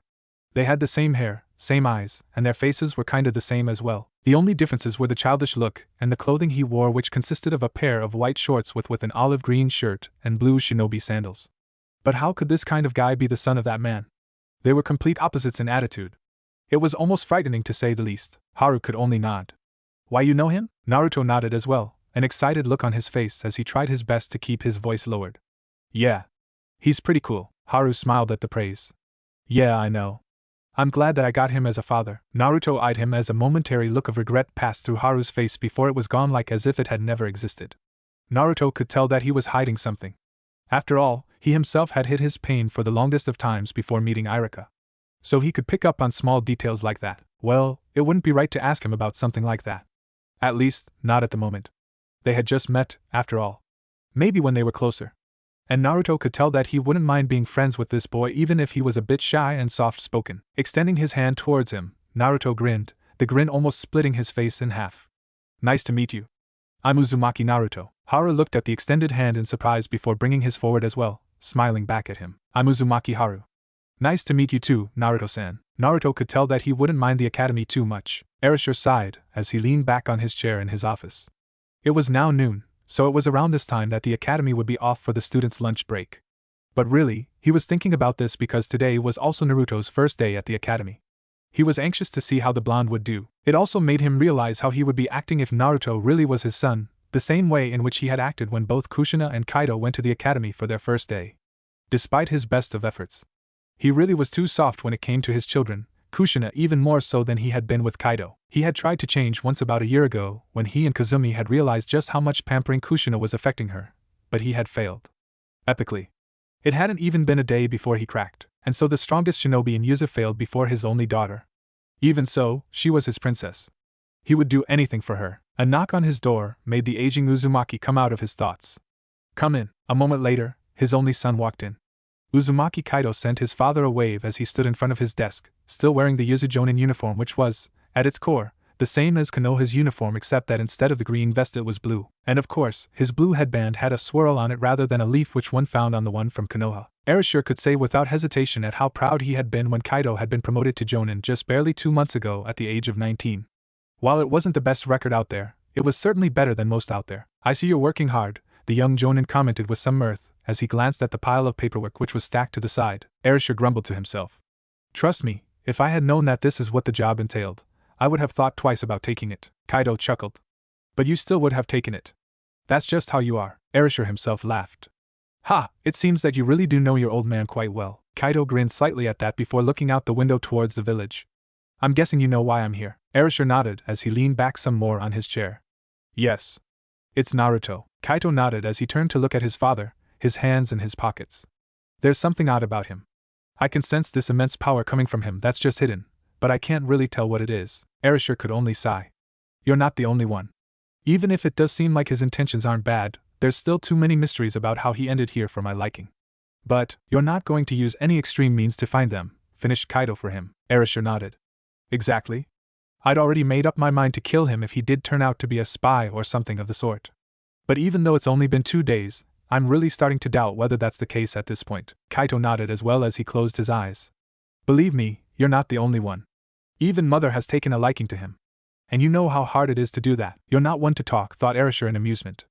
That was something that Kaido had inherited from his mother, her stubbornness. Of course, he did a better job at hiding it since he had more self-control, but those few that did know him personally knew that it was there. Of course, he still loved him. And how could he not? It was one of the things that made him fall for Kazumi in the first place. Stroking his long beard, something which he was extremely proud of, Erasure hummed. At any rate, I have a feeling that we'll have plenty of time to figure things out with our new addition to the family. Kaido raised an eyebrow. Are you really thinking about doing what I think you're going to do? Erasure nodded. Yes. I plan to make Naruto a part of our family as my son. Congratulations, Kaido. You'll be getting the brother you always wanted when you were a little kid. Kaido looked to the side, an embarrassed look on his face. Don't just bring that up all of a sudden. He then looked at his father in the eyes. Are you sure you're not doing all of this too quickly? I admit it, he's not as bad as I first thought he would be. But it's only been 2 days. He could just be faking all of this somehow, and then we'll have Kaido. Kaido stopped as he heard the seriousness present in his father's voice. It was rare for his father to use that tone, so when he did, he knew to listen because whatever it was that he needed to say was most definitely of great importance. What is it? Erasure looked as serious as he sounded. I'm about to tell you something which I haven't told anyone else yet, not even your mother. Only you and Kenji will know of this for now. At the very least until I can piece all of this together. Okay, now he was scaring Kaido. Don't be like that, old man. What is it already? Erasure paused for a few seconds before carrying on with his explanation. During the few hours in which Naruto was unconscious, I had Ryo-san take some of the boy's blood for studies to make sure that there wasn't anything else wrong with him other than the other apparent injuries. Kaido was silent, opting for letting his father continue. Yesterday, Ryo-san called me in because he said that he had something important to tell me about what he had found from Naruto's blood. Of course, my first reaction was to think that the boy had something else wrong with him even though he looks as healthy as any other boy at his age. But instead of that it was the exact opposite. The suspense was killing Kaido by this point. Why couldn't his father just come out and say it instead of building up the suspense? It was nerve-wracking to say the least. Sensing this, Erasure carried on. When I got there, the good doctor looked as if he was as white as the snow. Like I'd said before, I immediately assumed the worst. But he told me what exactly it was that he had discovered, and it took me by surprise as well. Erasure paused for a second before finally coming out with it. It seems as if our new resident is also an Uzumaki like us both. Kaido's eyes widened at hearing what sounded like a ridiculous statement to him. Are you serious? At Arashi's nod, he exploded. But how can that be? If he were an Uzumaki, we would have a record of him somewhere. No one's ever even heard of him. Not only that, but he's a blonde. There's just no way that he can be an Uzumaki. Erasure nodded at all of the points. That's exactly what the doctor and I first thought as well. But the results are unmistakable. Of course, it doesn't seem like he's 100% Uzumaki, so that would explain the blonde hair. He's more than likely part Uzumaki and part something else. That still doesn't make any sense, exclaimed Kaido with a shake of his head. No one from the clan has ever had any relationships with someone that's not from the clan. It's to protect our techniques and our bloodline. And I'm pretty sure that no one has broken that rule. And if someone were stupid enough to do that, we would have known about it. Erasure nodded again. I know. But we don't. So perhaps someone did manage to do this somehow, and the end result is the boy. But that still doesn't explain how he ended up here the way he did. Kaido shook his head. It doesn't explain anything. There's still too many variables. Has Rio compared the boy's blood with the others from the clan? That's what I told him to do next, replied Erasure. If someone has broken this law somehow, it mustn't go unpunished. Not only that, but it's obvious that if this indeed happened, then the person abandoned the boy. And that is even more unforgivable. Kaido could agree with his father on that one. It wasn't like any of this was Naruto's fault either. Kaido could now see why his father had decided to take the young blonde in. After all, through some impossible way, it seemed as if Naruto was one of them. But that still left the question as to how. How could that be, and whose son was he in the first place? We have to look into this, he stated. Erasure nodded as he stood up from his chair, walking towards the widows to look at the village which his clan had founded and placing his hands on his back. I know. That is why I told Kenji this. I've asked his help in aiding us at finding just who is responsible for this. Of course, with Ryo-san's search as well, it won't be long before we find the answer. But it's never too bad to have all the help that you can get. Kaido simply looked at his father, knowing full well that he agreed with him. He could also see why he hadn't told his mother yet. If she knew that someone had abandoned Naruto just like that, there was no telling what she would do. Get on her good side, and you would get a valuable friend. Get on her bad side and consider yourself dead. Still, even Kaido himself couldn't wait to find who was responsible. The blonde had gotten to him as well, even if he wouldn't admit it. A comfortable silence reigned between father and son, knowing full well that they now had a goal in mind. And they would accomplish it. If there was one thing that Naruto had learned in the past few hours, it was that Haru, despite being a direct relative to Kenji, was far from being the outgoing person that his father was. Despite that though, Naruto could see that Haru did have some strong character to him hidden beneath the exterior shyness and secluding attitude that he showed all of the time. It was just odd. Really, he couldn't find any other way to describe it but that. Even so, Naruto could tell that he wouldn't mind hanging out with the shy redhead. He was certainly a lot better than some of the other students that he had seen so far in the day. Needless to say, he had seen how they had picked on the boy and by default him as well because he was hanging out with him in the first place. He had sent them packing of course, but that was beside the point. It seemed that as if it really didn't matter where one went. There were always assholes. You should learn how to fight back, you know. Haru glanced at him as they sat together under one of the few trees that were inside the schoolyard, or rather a playground as Naruto saw it. Needless to say, it bored him. Despite looking like an 8-year-old, the blonde still had the mind of a 16-year-old. So games made for 8-year-olds wouldn't amuse him at this point. I've learned to live with it, the redhead stated with no remorse. I would just paint a bigger target on my head if I were to fight back. And what's the point? I'd rather just be in the background. Naruto eyed him for a moment before slapping him the back, causing for Haru to jolt in surprise. Ma, don't worry about it anymore. You got me now. Haru looked at him in surprise. Why you want to be my friend? Naruto nodded, looking as carefree as ever as he placed his hands behind his head and leaned back into the trunk of the tree. Of course. Why wouldn't I? Haru looked to the side. I'm not really all that cool, the blonde frowned. You shouldn't really let others judge you. Your opinion about yourself should come first. Besides, I think you're cool. Haru turned to him in surprise. Seeing this, the whiskered blonde grinned. That's right. The one not cool here is me. But you? Not in a million years. Haru broke down in slight laughter. You're really weird, you know that, right? Naruto shrugged as he looked to the side. I've been told that before, he muttered with a look of remembrance. Haru in turn looked at him with a look of curiosity before Naruto shook it off. The blonde Jinchuriki was about to continue before someone beat him to the punch. You're really weird. One of Naruto's eyebrows twitched. Okay, so he wasn't the average shinobi or kid. But still, did everyone have to comment on it or what? Looking to where the voice had come from, Naruto found one of the girls from his new class. The thought still made him shudder, standing before and looking at him with a grin of her face. Like many others, the girl had striking red hair except that unlike his mother's which reached all the way down her back, this girl's hair stopped just above her shoulders. Also as striking were her eyes which looked to be dark blue, almost an icy tint to them. She was wearing black shorts with a plain black t-shirt and blue shinobi sandals. On her wrists were also white wristbands with red swirls on them and, even though Naruto couldn't see it, the Uzumaki crest was printed on the back of her t-shirt. And who are you? The girl continued to grin. Uzumaki Aika. It's a pleasure, Whiskers. Something told Naruto that this girl was going to be calling him that for the rest of their lives. And he didn't like it. Okay, maybe he didn't mind it that much. Next to the blonde, Haru looked on in surprise at seeing the girl talking to them. Why, you're Aika. Why are you talking to us? I thought that you didn't talk to anyone. Aika hummed slightly as she dropped next to Naruto, making said blonde scoot to the side to make room for her. Is that one of those other rumors that the my oh so dearest classmates have spread? Haru merely nodded with Naruto looking to and forth between them. Hey, it was his first day. He wasn't expected to know the social ranking here. In his days he had been at the bottom, so he could imagine that perhaps it was the same with the two sitting on both of his sides. Damn, that made him sound old. In his days he needed to stop talking like that for future reference. The newly named Aika shrugged. I just don't get along with the other girls is all. I mean, all they talk about is pointless things. I've got better thing to do with my life. Wow. Did this girl know how to talk or what? The same thing could be said about Haru for that matter. It seemed that the blonde had found himself an interesting pair. That was good. He didn't know how long he would have lasted without some partners in crime. Aika then pointed at Haru. What about you though? I've never seen you talk with anyone else either except with Whiskers here today. Naruto twitched at the name. Would you mind not calling me that? Aika merely shrugged before looking at Haru, who shifted uncomfortably. It's nothing much. It's just that I don't really mix with the other boys in the class. Aika grinned. Then we're in the same position. I thought maybe you were just arrogant like the princess over there. She finished while pointing to Kushina, who was surrounded by an entire group of girls. Kami knew what it was that they were even talking about. Naruto sighed. His mother at this time was really different than he had expected, all right. And in his opinion, it wasn't for the better. Haru looked at her with wide eyes. And me? Arrogant. How? Aika could only shrug yet again. Dunno. But I'm starting to think it's more along the lines of being shy. Naruto's sweat dropped. How could you not have noticed that? Aika looked at him. I don't really pay attention in class. Most of the things that they're teaching us is not really useful. Now that got Naruto interested. Leaning in with a grin, Naruto asked, and how would you know that? Aika grinned back at him.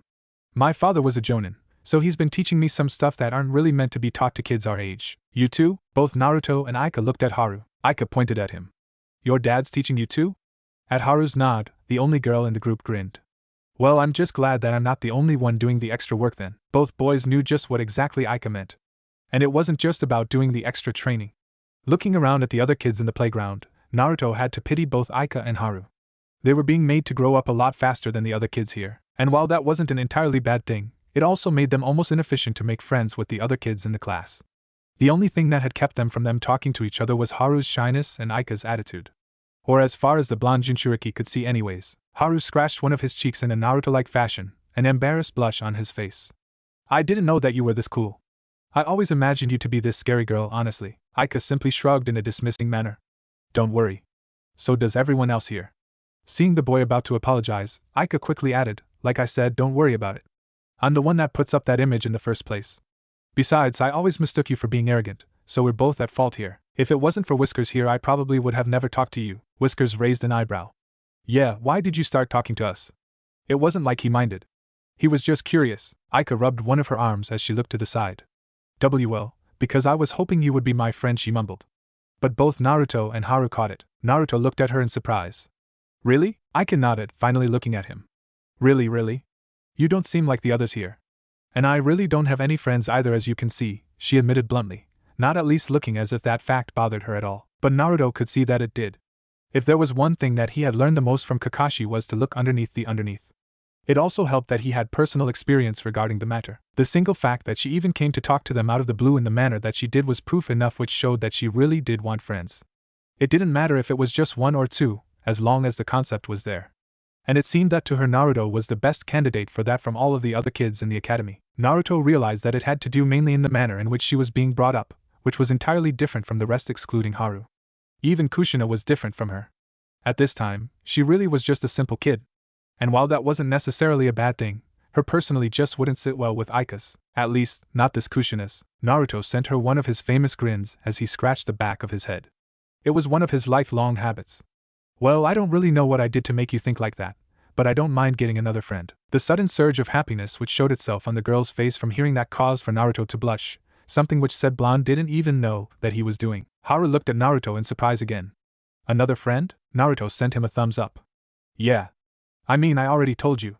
You and me are already friends. Right. And I'm sure Aika-chan wouldn't mind being included in that. Aika nodded, showing her agreement. She completely dismissed that Naruto was now adding Chan to her name. It was a completely new experience for her, but she didn't really mind. Haru looked at his hands, shifting uncomfortably. I see. Naruto slapped his back for a second time, causing for the boy to yelp in surprise again. Come on. Don't get all emo on us. That's just not cool, Haru nodded, rubbing his shoulder like Aika had done. Sorry. I'm just not that social either, Naruto grinned. Then that just means we're perfect for each other. Aika placed a finger on her chin, a thoughtful look on her face. The outcasts of our class, she shrugged. Yeah, I can see that. I don't mind it. Haru looked at them both in surprise before looking the other way, nodding his head once more. Okay, Naruto cheered as he jumped to his feet, patting his shorts in order to get some of the dirt that had accumulated itself from his having sat down on the bare ground. Then it's settled. He turned to them both. We're now friends. The instructor had come outside at this point, yelling that break was over with and that it was time for class to resume. But Naruto didn't mind. Normally, that would have brought his spirits down. That was how much he hated class. But now, in his first day and in just a span of few hours, he had managed to find himself some new friends. Not bad. Uzumaki. Looking for his mother, he found her walking back to class alone, the group of girls having had left her at some point. Now, if only he could find some way to make his mother come out of her shell too. It was obvious to him at this point that she didn't really have any real friends. Those girls were probably just hanging with her because she was the daughter of the clan head. Naruto had spent many times observing this with Sakura and Ino in his first and true youth, so he knew he was right in the money. He would find a way to befriend her, though. Let it be known that Uzumaki Naruto was not one to give up so easily, or ever. Aika was in front of him in a flash, grabbing hold of his hand as she pulled both him and Haru back to class. Come on, you two. Don't be such slowpokes. Both Naruto and Haru merely looked at each other, both grinning. Like before, Naruto realized that he wouldn't mind the place. It was going to be a good day. Inside Naruto's subconscious, one nine-tailed Bijou merely watched all of the proceedings in silence. So, the brat had already found himself some friends, eh? Really, it shouldn't have surprised him in the least. That was just the kind of person that Naruto was.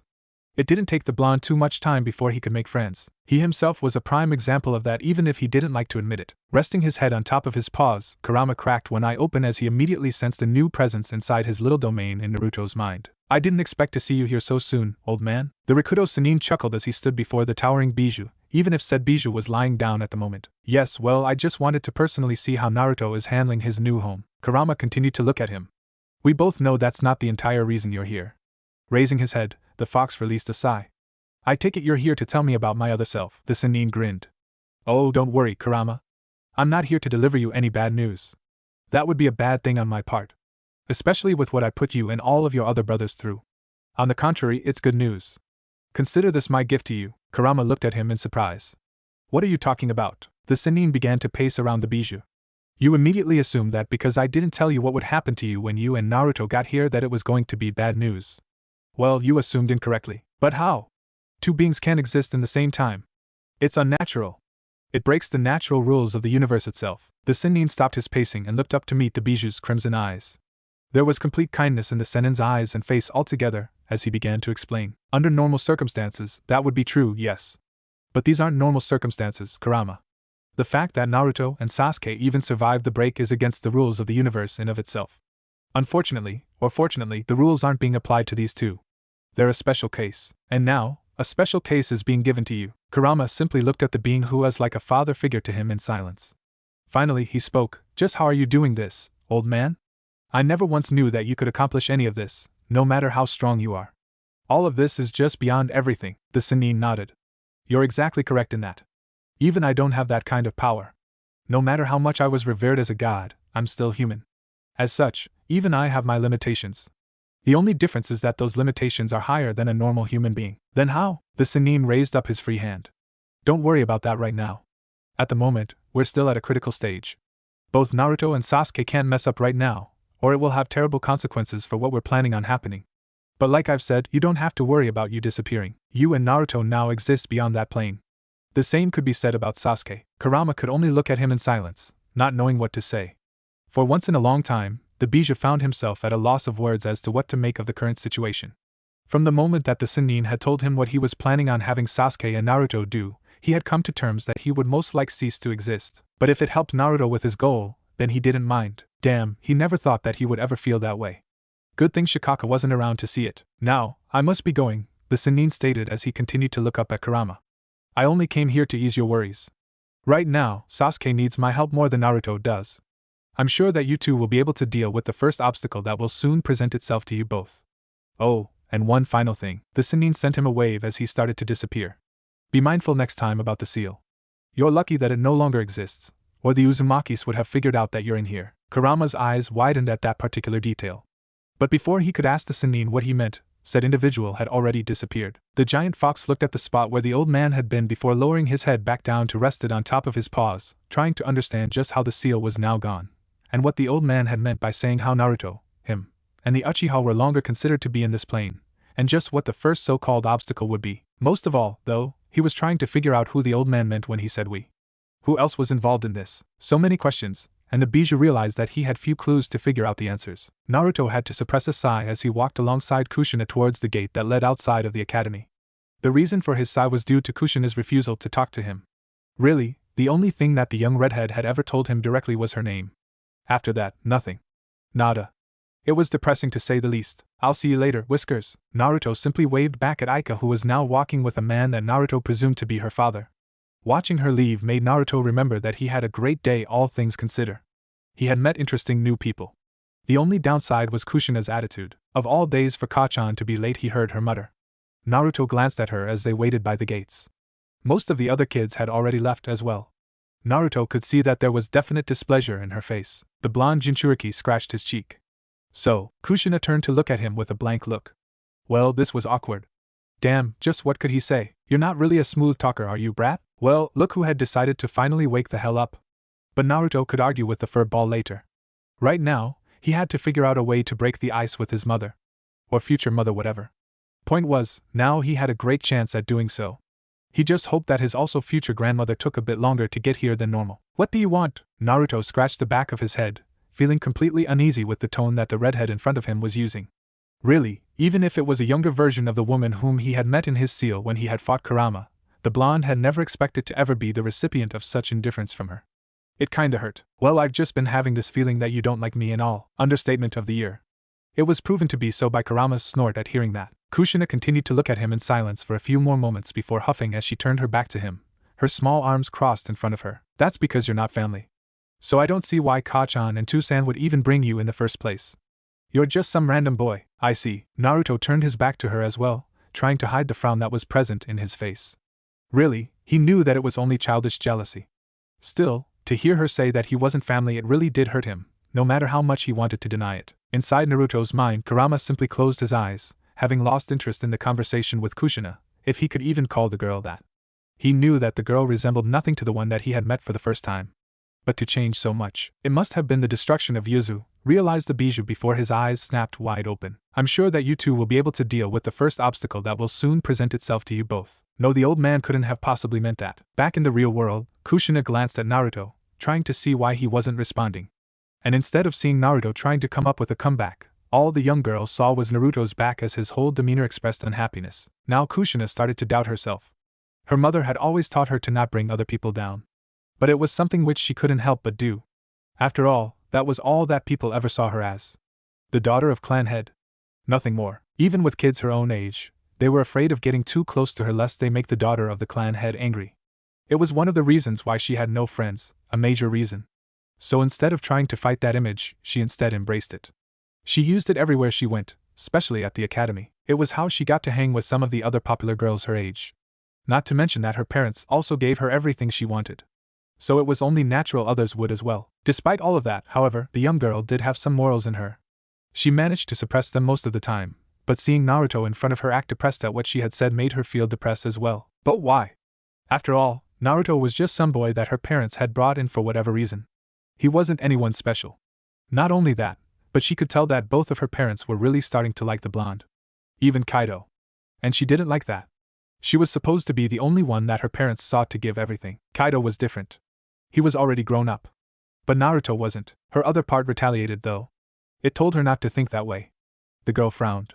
Just why was this happening to her? She didn't like to feel this way. To feel guilt. Unable to stop herself, Kushina began to mumble. Sorry. Naruto's ears twitched at hearing the single word. Turning around, he looked at his future mother in surprise. What? Kushina puffed out her cheeks before she screamed out. I'm sorry, okay. I wasn't trying to make you feel sad. Naruto continued to look at her in surprise, his eyes blinking as his brain tried to process what his ears had sent it. Hell, even Kurama was now paying rapt attention. Now this seemed more like person who was his second host. Grinning to himself, the fox closed his eyes once more. The blonde never ceased to amaze him. Of course, he would never tell said blonde that. Naruto scratched his cheek, now feeling embarrassed at the proclamation. I see, damn, he was starting to sound like Haru now. Well, what do we have here? Both Naruto and Kushina froze at hearing the amused voice. Turning towards the street outside of the gate, both kids found an amused-looking Kazumi standing there with grocery bags in hand. At least that explained why she was late. Her eyes were dancing in obvious gratification, but what that gratification could possibly be, Naruto had no idea. Kushina turned beet red before lowering her head as she walked past her mother without a word. Kazumi looked at the retreating form of her daughter before looking at Naruto, beckoning him to start walking as well. Naruto did as told. While in the midst of their walk back to their house, one Uzumaki Kazumi continued to smile as she walked alongside Naruto with Kushina still in front of them. It seems that going to the store paid off to be a good idea, thought Kazumi as she looked at her dejected daughter walking in front of her. It hadn't been done on purpose. The Uzumaki matriarch had thought that it would have taken her 10 minutes top to do the small food shopping that she had done, but it had taken her a bit longer than that due to both her wandering eye as she continued to plow through the many aisles in the store and the line which she had been forced to wait in afterwards. I can help you with those, Bachan. Inwardly, one of Kazumi's eyebrows twitched at the nickname. Really, she wasn't that old to be called that. But she knew that the young blonde meant no harm in calling her that. She could even sense the great amount of joy when he said it. While she didn't know why the blonde would feel that way, she wasn't about to go burst his bubble. She wasn't that cold-hearted, or anywhere close to it. Smiling down at Naruto, Kazumi handed him one of her bags. Why, thank you, Naruto-kun. You're a real gentleman. Naruto beamed at that as they continued to make their way home. Looking at both kids, Kazumi smiled even more. It seemed that it was going to be interesting from now on. A good kind of interesting. Naruto's thoughts mirrored his grandmother's. Really, today had been a good day for him. Not only had he made new friends, but he had also made some progress in getting to know his mother. He wasn't entirely sure how he had done either, but he didn't much care either. He would just accept it with a big grin on his face. Oh yes, he could definitely get used to this. In his mind, Kurama cracked one eye open, feeling the happiness which Naruto was currently emanating. Closing the eye once more, the Bijou tried to get some more shut-eye. He could tell Naruto what he had learned later, especially with the first obstacle possibly being the destruction of Yuzu. In all honesty, the fox wasn't sure if that was what the old man had meant. Of course, he himself didn't know when it happened. At least, not accurately. He could make a guess, but that was all. A guess. Still, he wasn't about to rein in on his host's parade. Normally, he would do so. But not now.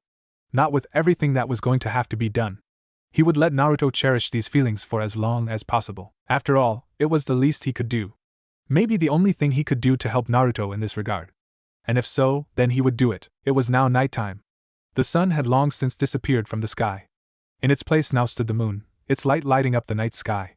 There were small twinkles alongside it, those said twinkles being the many thousands or millions of stars spread out throughout the vast universe. In the Uzumaki mansion, one blonde knucklehead shinobi and now self-pronounced time traveler could be seen lying down on a queen-size bed, arms behind his head as he looked at the night sky through the window of his room under his covers. Naruto could accurately remember his reaction when Kazumi had first shown him where he was to stay during his time here.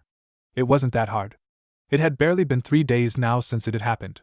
The whiskered boy silently chuckled at the shock that had transpired in him at seeing the room. Needless to say, his apartment in Konoha did not compare at all to this. While it wasn't a commodity that the blonde Jinchuriki was used to, he wasn't about to complain. Sighing, Naruto let his gaze wander from the moon to the room, picking out the small details in the dark. It had been a few minutes since Kurama had told him of the Senin's visit and just what the founder of the shinobi world had said. Needless to say, he wasn't all too thrilled about what was about to happen in the future or just what their first obstacle was. Or could be. You can't stop everything from occurring, brat. Some things are just unstoppable. Naruto frowned at hearing that. Words like impossible or unstoppable weren't exactly in his dictionary. Still, he could understand where the nine-tailed Bijou was coming from. Understand, but not agree. Those two concepts were completely different. I know that, Kurama. But still. If the destruction of Yuzu is our first obstacle, then shouldn't we be out there trying to stop it? Just sitting here isn't going to do anything. I mean, isn't that why Sasuke and I even came back to the past to do in the first place? Fix the mistakes that have occurred? I don't know about you, but destruction of this place seems like a big mistake that needs to be fixed. Kurama was silent for a few moments, trying to find the words that he needed to convey. It's not like I disagree with you at all on this. If it were up to me, we would be causing mayhem out there. But the old man sent us here exactly for a reason. And I never said that we weren't meant to stop the destruction of this place. Because if that is the first obstacle, the old man believes that you and I can handle it. Naruto continued to frown, knowing full well that the giant fox was holding out on him. Kurama could sense this and had to sigh. Really, things were easier to hide if the person who you're trying to hide the thing from wasn't too perceptive. Alright, brat. You got me. So the old man isn't always too clear with his messages. There could be many different ways to interpret that. Naruto's frown deepened. I thought so. The Sennin didn't strike me as the type of person to just say things straight out. But if he thinks that I'm just going to just sit back and watch as how my clan is destroyed right in front of me, then he's terribly mistaken. Kurama HM'd at hearing that. I'm pretty sure the old man kept that in his calculations still, he didn't voice that out. Instead, he said, we have time to come up with a way to fix that, brat. While I'm not exactly certain when it happens, this place isn't set to be destroyed until a couple of years. Naruto had to raise an eyebrow at hearing that. How do you know that? Don't you remember what your mother told you? That she was sent to Konoha to be made my next Jinchuriki? At Naruto's nod, the beast continued. Well, I know for a fact that her arrival to Konoha had been just shortly before Yizu was destroyed. And she was older at the time. If I had to guess, I'd say around 10 years old, maybe 11. I don't know, but by those calculations, we still have 2 more years at the least to figure out a way to save this place. And hell, I'm sure the old man will pop up in that time and then we can ask him. Naruto didn't respond, but he could see the logic in Kurama's words.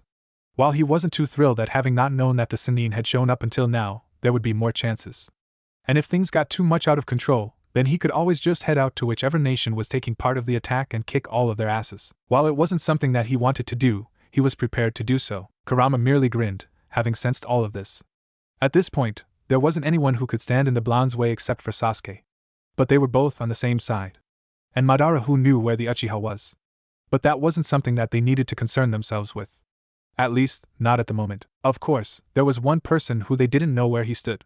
And that was Naruto's very own grandfather, Uzumaki Erasure. The Bijou knew for a fact that the Uzumakis were no pushovers. As for their leader, the fox had no idea where he stood. Still, they had been wiped out before.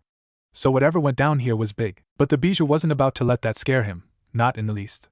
He was certain that Naruto was prepared to handle anything that came their way. His train of thought ceased as Naruto was immediately on the alert. The blonde was immediately standing by the door that led to his room, his ear pressed up against it as he heard voices downstairs. But due to the distance, he couldn't quite pick up what it was that was being said. Kurama smirked. "Oh, you're not going to just stay here and not find out what exactly is going down there, are you?" The blonde boy smirked back as he dropped to the floor, sitting down in a cross-legged position with both of his hands in front of him. The blonde Uzumaki continued to smirk, as he felt the familiar essence of nature energy entering him. "You know me too well for ball." The fox Bijou merely grinned back before closing his eyes. Yes, it wouldn't be Naruto-like to just sit in here. It would make things too boring as well. Naruto's eyes snapped open as the familiar frog-like irises appeared, replacing his natural blue eyes. It was spying time, Naruto style. Down below in the first floor of the Uzumaki mansion, something indeed was going down. But it wasn't as dangerous as Naruto had first thought it would be, or rather the kind of dangerous that he had imagined.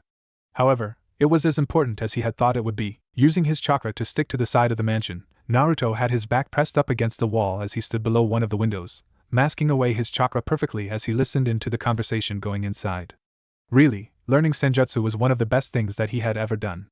Next to shadow clones, of course. Inside Arashi's makeshift office were Erasure himself, Kaido, Kazumi, and the doctor whom Naruto recognized as the man who had taken care of him when he had first woken up in the past. Erasure rubbed his forehead as he sat on his chair behind his desk with his wife standing next to him.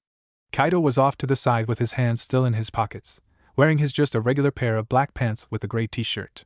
Finally, the doctor, or Uzumaki Ryo, sat on the other side of Arashi's desk. "Please tell me you found something, Ryo-san," said Erasure with a tired sigh as he glanced at the shaking form of his wife. And the shaking wasn't from the cold or any form of fear. Not at all. The shaking was from the almost uncontrolled rage that was coursing through her veins. Against his wishes, Kazumi had found out about the Naruto situation, mainly that the boy was part Uzumaki. It had happened when Ryo had shown up to their house in the middle of the night with him having no excuse prepared to tell his wife. So instead he had to spill the beans. The end result? A pissed-off Kazumi. This night was shaping out to be wonderful. To those not clued in, it was sarcasm. Ryo shifted in his seat uncomfortably as he too felt the rage that Kazumi was currently omitting. How was he supposed to have known that his leader hadn't told his own wife about the matter? But still, what he had to say was something that couldn't just wait. "Well," he began, "that's just the problem that I have, Arashi-sama. I haven't found a single thing." Erasure looked at him with a frown. "And that is why you came here in the middle of the night? To tell me you found nothing?" "Really, because if that was it, then he certainly gave Ryo more credit than the man deserved." Ryo shook his head. "Please understand just what I'm saying here, Arashi-sama. The boy's blood they don't match with anyone else's from the clan." All other occupants in the room froze at hearing that. But just how could that be? How could Naruto's blood that match anyone? Outside below the window, Naruto's blood froze at hearing this. Just what are they talking about? Kurama teached at having heard what Ryo had said. First, he had overlooked the issue with the seal. And now this. Of course they would have taken some of Naruto's blood for study. How could he have missed that? Brat, we may have a major problem on our hands at the moment. Naruto shivered slightly at the tone in which the Bija said those words. Why do I get the feeling that I'm not going to like any of this? Because it's something major which we've overlooked. Just like with the seal that apparently no longer exists. Naruto frowned at the reminder. Never mind that. We have to deal with this right now. It's obvious that they took some of your blood to check whether or not there was something else wrong with you. From that, we can already deduce that they know you're Uzumaki, or at least part. The conversation in front of us also proves it. Naruto's eyes widened as he finally connected the dots. If they check Ka-chan's blood with my sample. Kurama nodded, sounding as grave as the situation looked. Exactly. We would have a major shitstorm on our hands. Worst case scenario? You get locked up, and they try to find out just where exactly you come from. If that were to happen, the Bija left the statement hanging, but both knew what he was going to say. If that happened, then they would have no choice but to leave Yuzu. And that would just make their job a lot harder. Naruto just couldn't believe his luck. I'm sure the team doesn't have to put up with this crap, or maybe he did. Who knew what Sasuke had to deal with right now? Ugh, whatever. He would ask the team that when he met him again. Right now, the situation in front of him required his full attention. Kurama! Just what are we going to do about this? The Bija was silent, not knowing the answer himself. At least, not now. Inside, the conversation continued. Just what do you mean by that? Asked Kazumi with a scowl on her usual kind face. Ryo flinched slightly. It's just exactly that, ma'am. Every single member of the clan's blood sample has been tested with the boys, including my own. And they all came back negative. The only ones that weren't were Arashi-sama's and everyone else from his family. Kazumi frowned. Of course, that had been the best kind of action. After all, there was just no way that any one of them could be the one responsible for this mess. Outside, both Naruto and Kurama sighed in relief. Well, that certainly explains a lot. Naruto had to agree with the Bija. Yeah. I'm starting to think that we were panicking too much for nothing. Kurama shook his head. I wouldn't say that we're home free, at least not yet. While it's true that it's highly unlikely that they'll try to match themselves with you, it's still there. Let's just be happy that they don't suspect each other, or they would have done so already. Naruto merely nodded silently. Yeah, you and me both. But still. We have to do something about this. If they do test their blood with mine, Kurama simply teached. Like the Bija had said before, it would be a major shitstorm. Just how were they going to deal with this? Erasure continued to massage his forehead, a headache now making itself known. Just how is this possible, Ryo-san? The good doctor could only shake his head. I really don't know, Arashi-sama. I'm just as confused as you are. Still leaning against the wall, Kaido was shaking his head as well. You must have made some mistake somewhere. Because there is just no way that what you're saying could be true. Kaido, don't be disrespectful, chimed in Kazumi with a frown still on her face. While she didn't like what the doctor's revelation brought upon them, there was nothing to do. There's no way that Ryo-san would blunder something as big as this. Believe me, began Ryo, I've rechecked my results over and over again. It's what I got. If I had something better to tell you, I would have. Thank you, Ryo-san.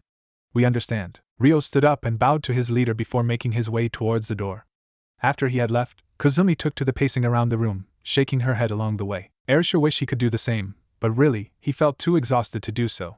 And here he had thought that his job would have been much easier. Well, at least we now know why he would come here so late, commented Kaido with a sigh as he scratched his head. He had calmed down a bit after having the time to digest the news. His mother? She didn't have so much control. What are we going to do about this? Erasure looked at his wife who had asked the question, not quite having the answer to that question. With a sigh, he answered. I really don't know. The mysteries around this boy just keep piling up. Kaido looked at his father. I think that maybe now it's the time for us to use other means to get our answers. No, both father and son looked at Kazumi with wide eyes with said redhead looking at Kaido with narrowed eyes. The boy is not at fault here. Whatever is going on, we have to find out ourselves. But without causing any trauma to him. Kaido frowned. Ka-san, I understand where you're coming from. Heck, I don't even think he's a bad kid. But still. This just crosses the line. He's an Uzumaki, but for some reason we're unable to find out just where he came from. That's too risky, especially during this time. Erasure for his part looked between his wife and son, trying to see who would come on top. In all honesty, he could understand both sides' point of view. Kaido, acting on the benefit of the village and his reasoning that Naruto's arrival was part of someone's scheme even if said boy didn't know anything about said scheme. And Kazumi, acting on Naruto's behalf to make sure that no harm befell the young boy. Because really, that was exactly what their method of getting the answers would do. The old Uzumaki frowned. That was one thing that he didn't like about their interrogation methods using Fuinjutsu. While it was extremely effective, it left so many chances for the person being interrogated to be mentally scarred for life. And that was talking about an adult. An 8-year-old boy? Yes, he could totally understand his wife's point of view, especially since he too liked Naruto. The boy just didn't seem like he had any bad intentions. And if what Kazumi had told him was true, his own daughter seemed to be starting to open up just a bit to him. Both mother and son had a stare-off, their stubbornness matched against each other. Like so many times before, Arisha realized that he had to be the deciding factor. But really, he didn't know which was the best course of action at the moment. There were too many unknowns for him to make a decision just yet. I believe, he began, causing for both mother and son to look at him, that we should call it a night. We can deal with this mess tomorrow. It would be rash to make any sort of decision at the moment. Kaido was quick to protest. But Toussaint, you can't just let this matter drop just like that. Arisha shook his head as he stood up. I'm not. But I'm not ready to make a decision that could possibly ruin a young innocent boy's life right now. Seeing his son about to protest once more, Arisha raised his head, stopping him. I understand where you're coming from, Kaido. And if it were under different circumstances, I would have probably agreed with you.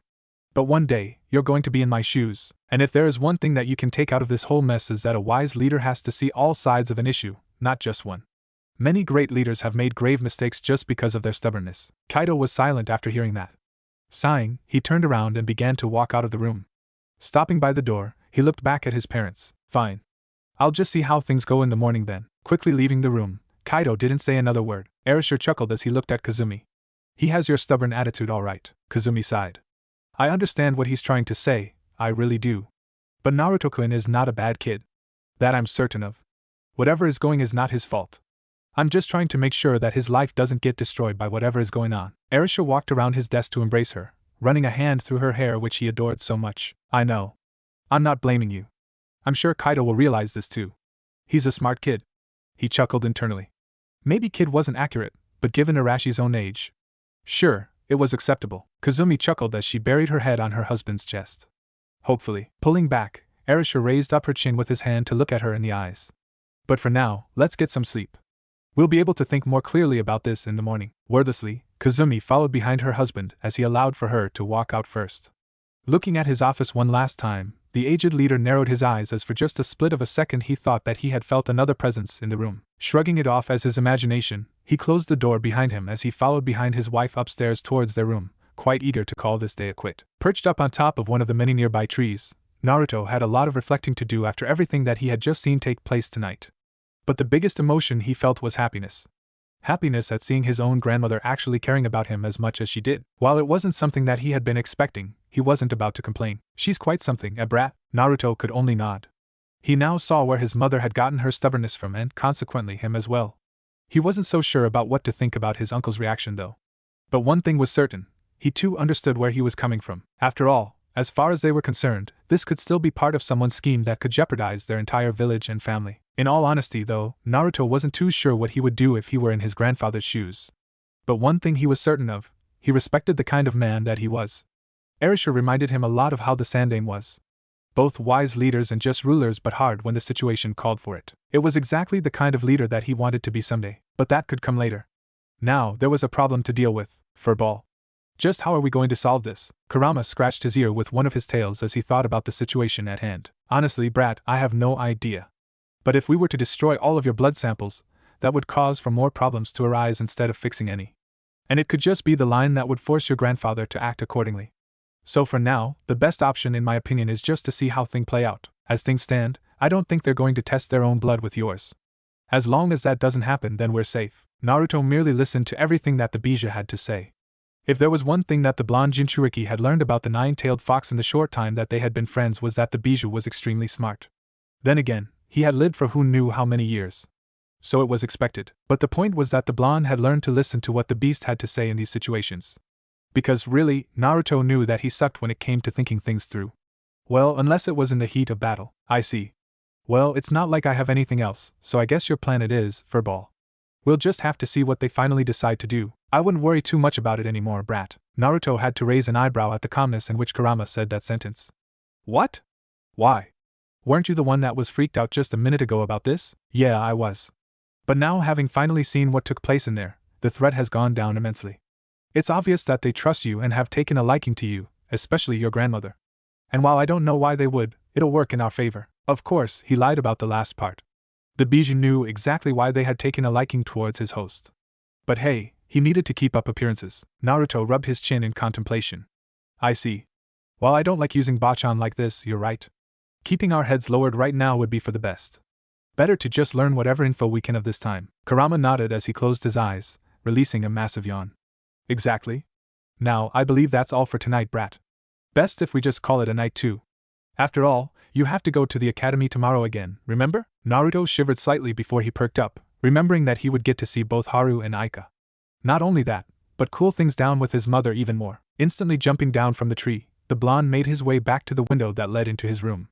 It was time to get some shut-eye. The moon and the stars in the sky seemed to light up even more. The rest of the night was gone in a flash. Maybe because there had been nothing else to do except to sleep. Still, the blonde Jinchuriki didn't think about it as he woke up with a yawn, stretching his arms and legs as he got out of the bed. Looking around in his half-awake state, the blonde scratched his butt before finally making his way to his own bathroom that was actually inside his room.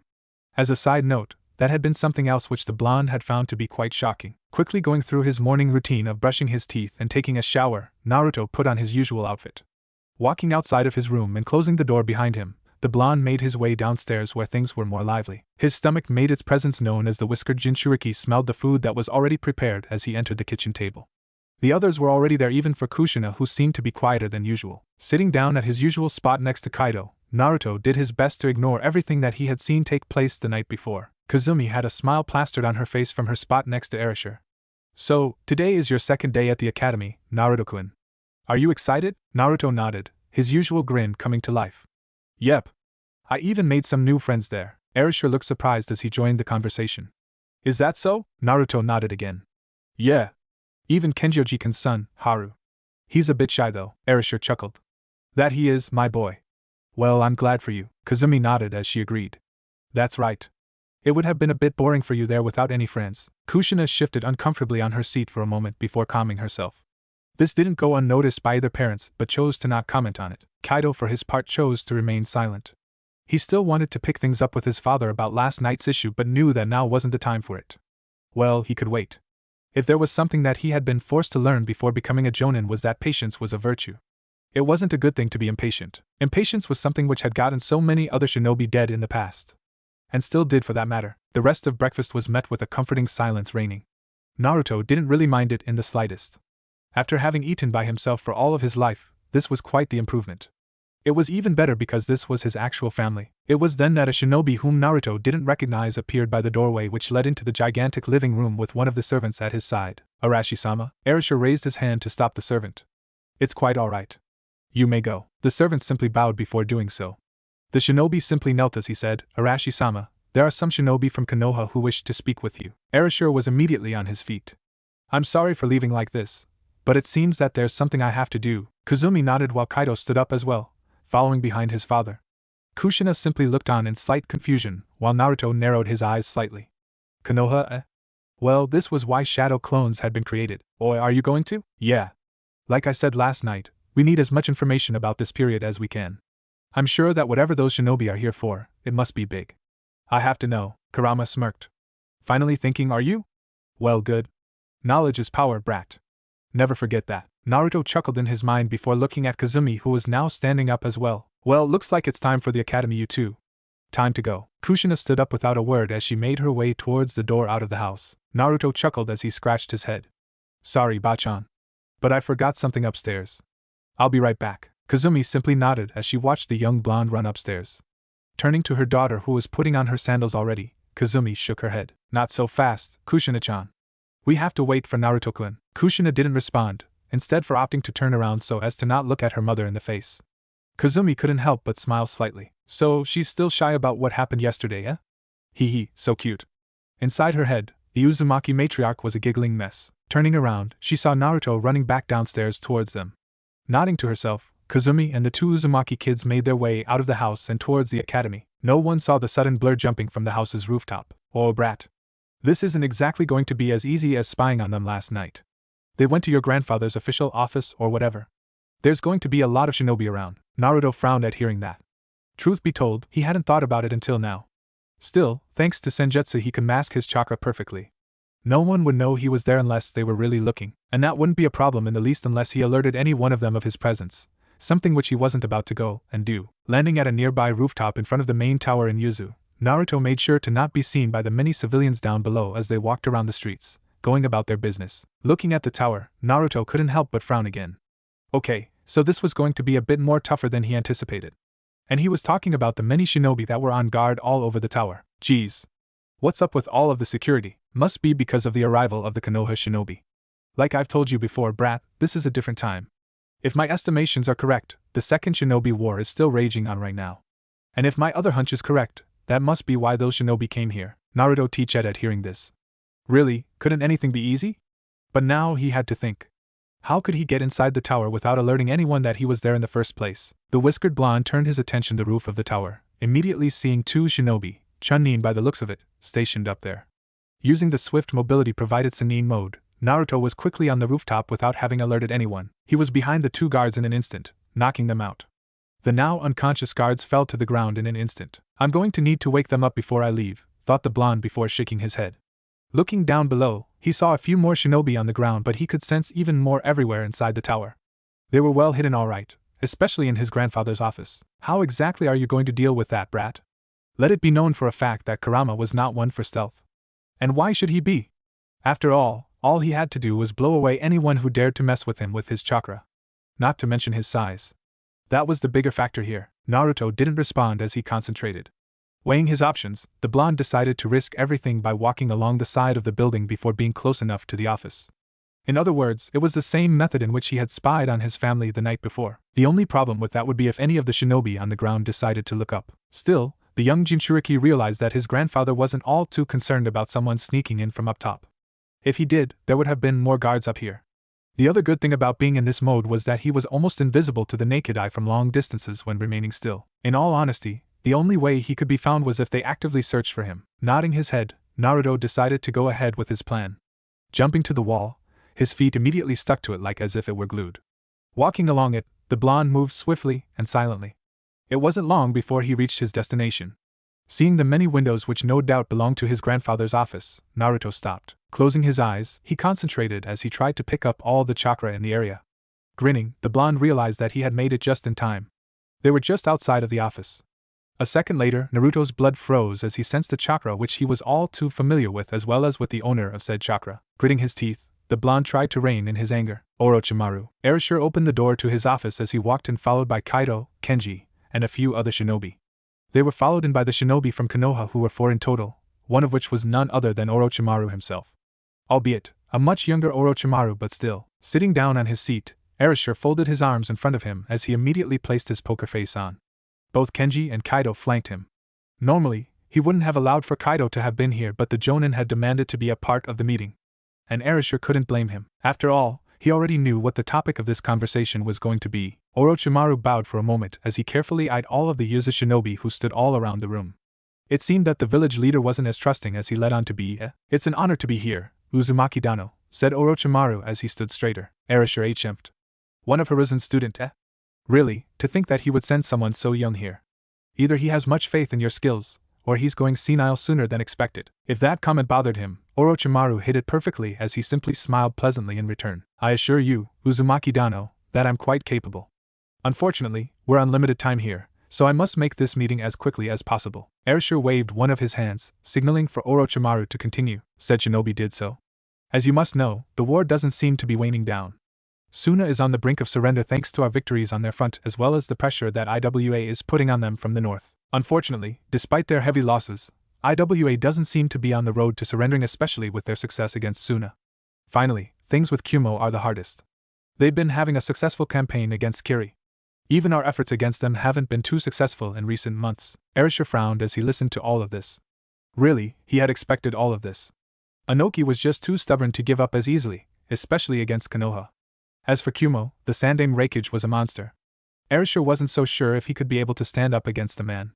And that said something. As long as both IWA and Kumo refused to surrender, however, the war would drag on. And Konoha couldn't afford to keep fighting in two fronts as big as those. At least, not at the rate in which things were going, which was exactly what led these 4 Konoha shinobi here to Yuzu. Raising one of his hands, Erasure interrupted Orochimaru mid-sentence, as the said shinobi continued to explain the situation to him. Really, it was just all pointless. Everyone inside of the room knew just why they were here.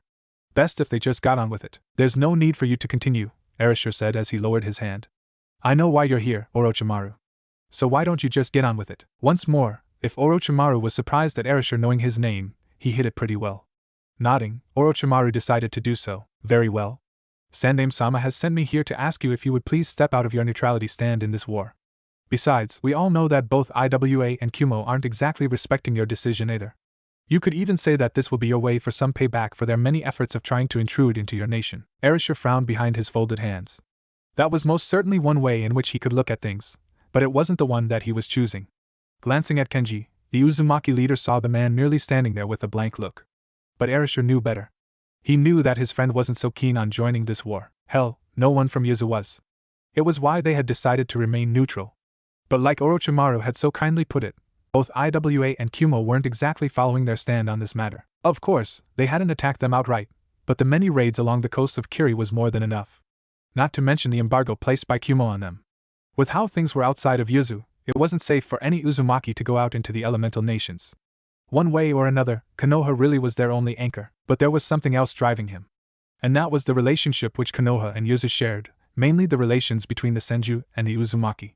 It was the whole reason they even had a treaty with Konoha in the first place. The Senju and the Uzumaki were distantly related, with the Uzumaki clan having been formed from a faction of the Senju who didn't want to take any part in between the constant fighting between the Senju and the Uchiha. It was when they had first formed Yuzu, the first shinobi village ever to be created, even if they weren't recognized as so by the other nations. Ever since then, the Senju and the Uzumaki had kept close relations, even after Hashirama had created Konoha with Uchiha Madara. And now they were asking for help. Erasure could only sigh. This was going to be troublesome. Looking at Orochimaru, Erasure answered, "Unfortunately, I can't answer you right away. I need to consult with my advisors first." Orochimaru nodded at the answer. Understandable. But unfortunately, we can only spend a day here at the most. We have to return as soon as possible. Erasure frowned again. Things were really hectic if Hiruzen was only giving him a day to come up with an answer. And he knew Hiruzen personally. He could honestly say that the Night Aim had chosen well. In other words, Konoha must be in dire need of help at the moment if he was asking this much. Nodding, Erasure responded. Very well. You may stay at one of our hotels for the day. I will summon you back in the morning to inform you of our final answer. Nodding again, Orochimaru along with the other 3 Konoha shinobi filed out of the office as they were escorted by the other jonin who had been inside the room. After they had all left, Erasure finally released a massive sigh as he slumped down on his seat. Kenji sighed as well as he walked to stand in front of Arashi's desk. It seems that the war is not going so well for Konoha as we first had thought. Erasure nodded. Yes, I know. For Hiruzen to do this, he must need help badly. Especially since he's going up against both IWA and Kumo. Even he can't be in 2 places at once. Kenji shook his head. He's asking a lot though. You know that the council won't go along with this, especially since they're only giving us a day to come up with a decision. Kaido cut into the conversation. We all know here that father can easily override the council in this matter. It's war we're talking about. Erasure looked at him. That may be, but that doesn't mean that it'll be a smart thing to do. They'll find ways to cheat the system. That's what politics is all about. But still, we may be able to persuade the council easier than usual. Kenji could only sigh as he relented on that point. Yeah, that much is true. They haven't been pleased with IWA and Kumo recently. I'm pretty sure that a lot of them were just waiting for something like this to happen before they jumped at the opportunity. But we can't get rid of the fact that this may just be what IWA and Kumo were planning all along, especially Kumo, to get their hands on one of us, finished Erasure for him. The 3 Uzumaki in the room could agree to that. Inside of Yuzu, they were pretty well protected. But once outside? No guarantee. Erasure stood up. Well, I might as well get this over with. Kenji, if you would please arrange the meeting with the council. Kenji merely nodded as both men made for the door.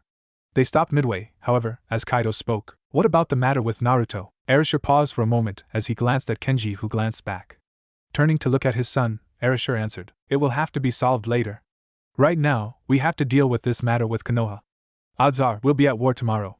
So you might want to prepare yourself." Ending it at that, Erasure walked out followed by Kenji. Standing inside the room for a few more moments in silence, Kaido shook his head before following suit. The office was soon vacant. Naruto was soon back at the academy, still coming into terms with everything that he had learned. After his clone had made the excuse of going to the bathroom, the blonde had used that opportunity to switch back with it. The trip to the academy had also been in silence. Now walking through one of the halls towards his classroom, the blonde Uzumaki was in a deep conversation with the 9-tailed Bijou. Is war really going to happen here too? Don't be too surprised, brat. Really. What should have been surprising was how long it took to get here, especially with how long this war has been. We should be kind of grateful, though. Because of this mess, trying to figure out just who you exactly are has been put aside. Things will be kind of easier for us now. Naruto had to agree with the Bijou once more. Because of the arrival of Orochimaru and the possible outcome of war in the horizon, he was no longer the top priority for Erasure. But because of that, things were going to get kind of hectic in Yuzu. But the blonde Jinchuriki had come to terms that he would have to fight in another war. It had just come sooner than expected. Walking back into the classroom, the blonde moved quickly to his seat in the back of the classroom in between Haru and Aika, who had decided to sit with them from now on. Neither Naruto nor Haru minded. Sitting down, Naruto caught Kushina glancing his way. If his memories from his clone were correct, the young redhead had been doing that all morning. Well, it seemed that he would need to figure things out with her when lunchtime came. His thoughts returned back to the council meeting, which would no doubt be taking place at any moment now. Really, he was never one for politics, but from what he had heard from his grandfather and Kenji, the council would most likely vote for war. And if that happened, what would mean to all of these kids still in the academy? There was no doubt in Naruto's mind that they wouldn't last too long out there, or at all. Don't worry about that, brat. That's the village's problem. Our problem is just what we're going to do when war breaks out here. The blonde really had no idea, and neither did Kurama for that matter. If only the Sannin had been more specific as to what they were supposed to do exactly. Instead, there was all of this thinking. And Naruto wasn't one for thinking. Oh, are you alright? Naruto looked at Aika, who was seated on his right. There was a small frown on her face, with the blonde seeing her icy blue eyes analyzing him intently. Whispering back, Naruto said, "Of course. Why wouldn't I be?" Aika shrugged slightly as she leaned in. "You seem to be deep in thought. And I hadn't really pegged you as one for thinking, Whiskers. So something must be troubling you, something big." Damn her analytical skills. Aika was just too observant for her own good in Naruto's opinion. But really, it was just the blonde trying not get her involved too deeply into his matters. It would not end well for her. Naruto tried to play as indifferent. In other words, he was taking a page out of Sasuke's book. Shrugging, he denied it all. "Nah, nothing's wrong. I was thinking about what flavored ramen I should get this afternoon. That's all." "Hey, that wasn't a horrible idea either." He could think better with ramen in hand. Aika covered her mouth as she tried to not laugh at the response. Finally doing so, the young girl could only shake her head. "You were thinking that hard about ramen? You're really weird, Whiskers." Naruto rolled his eyes. Yeah? I heard you the first time." Aika grinned at him before looking back at the instructor in front of the room, who was on one of his lectures yet again. Sighing, the blonde leaned back on his seat as he closed his eyes. Maybe it was time to take a page out of Shikamaru's book and take a nap before lunchtime came around. Before closing his eyes fully, the boy's sweat dropped as he saw Haru paying rapt attention to the lecture. Some people were just too much of tryhards. It felt like minutes, but in reality it had been hours. Feeling someone shaking him, Naruto opened his eyes to see both Haru and Aika looking at him, with the latter being the one responsible for the shaking. She was also rolling her eyes at the moment. "You're pretty lazy too, aren't you?" Naruto didn't offer her a reply as he stood up, yawning as he did so. Looking around as he scratched his head, the boy realized that they were the only ones in the classroom. "Where's everyone else?" "Outside," Haru answered with a grin. "We managed to convince Sensei to let us stay in here to wake you up. He wasn't too happy when he found out you were napping in the middle of his lecture though." Kurama chuckled in his head. "Already building your reputation, are you, brat?" Naruto shrugged as he began to walk outside of the classroom, both Haru and Aika by his sides.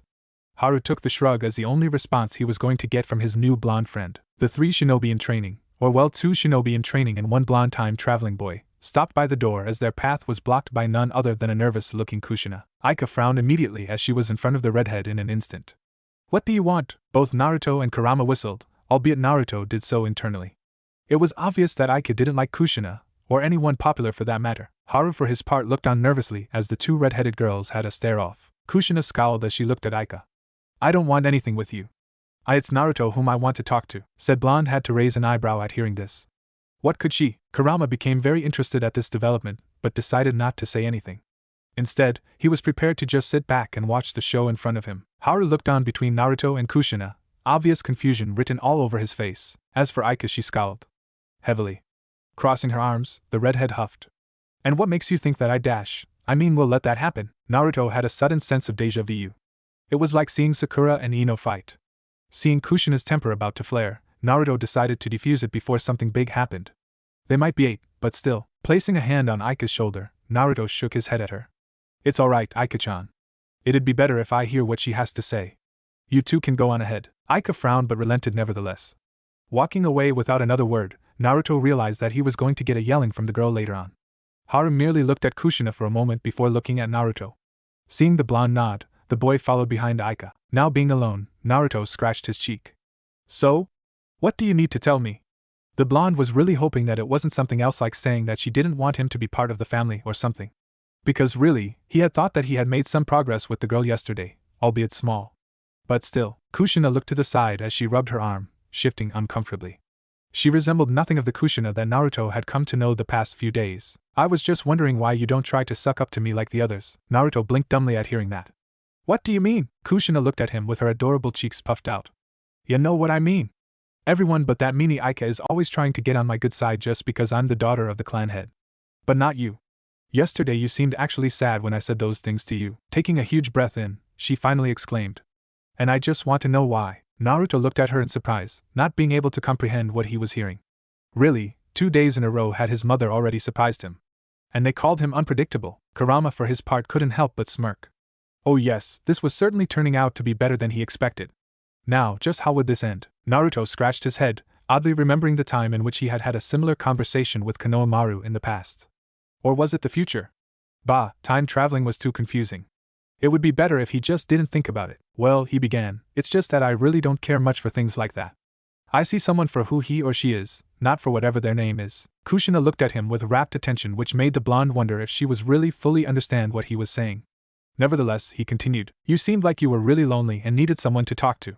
Despite your attitude, I know that you're not really like that. You just want to have a real friend, even if it's only one. And well, I kinda want to be that friend. If you would let me have the possibility of being so at least. By this point Naruto had an embarrassed blush on his cheeks as he scratched the back of his head. As for Kushina, the girl had her head lowered. If one were to look closely, he would have seen her red face. In all honesty, she resembled a tomato at this point. Unfortunately, or fortunately, Naruto wasn't looking at her closely. Okay, Naruto's ears twitched. Had he just heard this correctly? Or were his ears playing tricks on him? Kurama simply huffed before closing his eyes. He had seen the conclusion. Come again? Kushina huffed as she faced the other way, trying to hide her embarrassment. I said I wouldn't mind being friends with you. Naruto perked up at hearing that. Really? Like really? Kushina glanced back at him with one eye as the blonde was jumping up in joy. He certainly was weird, all right. That was the first time someone did something like that. But she quite liked it. Running towards her, Naruto took hold of her hand as he made her follow behind him as they ran out of the classroom and onto the hallway. Looking back at her, he grinned. Come on. You've got to meet the others. Kushina simply let Naruto drag her to the courtyard, a real smile on her face, something which hadn't happened in quite some time. Kazumi immediately knew that something was up. She didn't quite know what it was yet, but she knew it was something. But what? Again, she didn't really know, but what she did know was that something had happened between her daughter and one whiskered blonde. They were walking in a few feet in front of her with Naruto talking excitedly to Kushina, with said redhead talking back just as excitedly. The older redhead couldn't help but blink dumbly as she continued to observe the scene in front of her. Part of her couldn't believe it. It just seemed impossible. It had been years since she had last seen her daughter this excited. And in a matter of 3 days, Naruto had gotten her to open up to him. Was that even possible? Or was she just dreaming? By Kami, she hoped she wasn't dreaming. This was something which she had hoped would happen. But she didn't think that it was going to happen this soon. Still, she really had no idea how the little blonde boy had pulled it off, but this was certainly the best that she could hope for. She couldn't wait to see the reaction of Arashi's face when he found out that little Naruto had managed to get through their daughter somehow when even they couldn't. It was just a miracle to her. And she was thankful for it. After having had a pleasant dinner, one Uzumaki Naruto made his way upstairs to his room. Really, both of his grandparents had been a bit too excited, even for him. But he could understand just why they were. Kushina, through some unforeseen way, had started to open up once again. The thought just brought a smile to the blonde's face. Having hung out with his mother all day under good circumstances certainly made his day all the better. Unfortunately, it seemed that Aiko wasn't ready to accept the redhead just yet. The blonde flinched as he remembered the open hostility between the two girls as he closed the door to his room. They really did remind him of both Sakura and Ino back in their academy days, except that they weren't fighting for some boy's attention. They just didn't like each other, plain and simple. As for Haru, the shy Uzumaki had quickly accepted the new addition to their group. Thanks to both of their fathers being best friends, the two knew each other even before this day. They hadn't exactly been friends, but that situation was a lot better than the one with Aika. That much was true. Naruto couldn't really think of anything else that could be worse. Unfortunately, he had to put those good thoughts to the back of his mind at the moment. He had work to do. The Uzumaki still didn't know how the council meeting had gone with his grandfather not having given anything away. And if either his uncle or grandmother knew what the decision had been, they weren't showing it either. All things considered, though, he would have his answer in a few hours. But that wasn't exactly what was in his agenda at the moment. Creating a shadow clone in order to cover for him here in case anyone of his family decided to check up on him, Naruto made towards the window and quickly jumped through it. It was at this time that Kurama decided to chime in. Please don't tell me that you're thinking of doing your oh-so-great plan that you came up with while you were snoozing off in class. Naruto chuckled to himself at that. Yes, the plan that he was now putting into effect had been one which he had thought of when he had been in between the realms of dreams and reality. Hey, it isn't exactly my fault here. The Sennin didn't really tell us what we had to do. So I'm doing one of the few things that I'm actually good at. Naruto smirked. Improvising. Kurama rolled his eyes. This plan, the Bijou highly stressed the word, is completely idiotic. What exactly do you wish to accomplish by doing this? Not to mention that it could put attention back on you once your grandfather gets word of it. Naruto couldn't help but grin as he dropped down to a nearby house. Quickly grabbing a black sheet of cloth, the blonde covered himself with it as he took off once more. One of the best things about Senjutsu was his tracking abilities. It saved him a lot of trouble. He knew exactly in which hotel Orochimaru and the other 3 Konoha shinobi were staying in. Please. If there's one thing that I've learned about Orochimaru is that the bastard is cunning. I'm pretty sure that he'll keep things quiet about my appearance from my grandfather. As for the old man, I really don't know if he'll report it to him. Either way, it doesn't really matter. Like I said, I'm improvising. Kurama hmped but let the matter drop. For now, he would just observe. Finally seeing his destination in sight, Naruto dropped to another rooftop close by. Quickly transforming himself into a different form that resembled his father but retained his round face but no whiskers, as well as into a simple black outfit, Naruto then tried to match a voice that would fit his current appearance. One not too kiddish but not too old either. After a few minutes, the transformed blonde had achieved what he had been looking for. Looking at the hotel, Naruto let a predatory grin befall his face as the cloak around him hid most of his features. It was time to mess up with one of the individuals that had caused him so much pain in his ass. Inside of his average-sized hotel room, Orochimaru was standing by the window looking out into the buildings that were sprawled out in front of him. Really, this place certainly looked too peaceful considering just the kind of place the world was outside of this damn island. But in all honesty, Konoha was no different. Inside of those walls, it looked as if the world was a comforting and peaceful place. Reality wasn't as kind as that. It was only an illusion that the weak surrounded themselves with. Really though, that was why they were dubbed weak in the first place. Because they couldn't very well do anything about the situation that existed in the real world, nor could they defend themselves. It was why they build illusions to fool themselves. Orochimaru realized all of this with a smirk on his face. His only hope was that the night didn't drag out longer than necessary. He didn't enjoy missing the action that was currently happening in the front lines.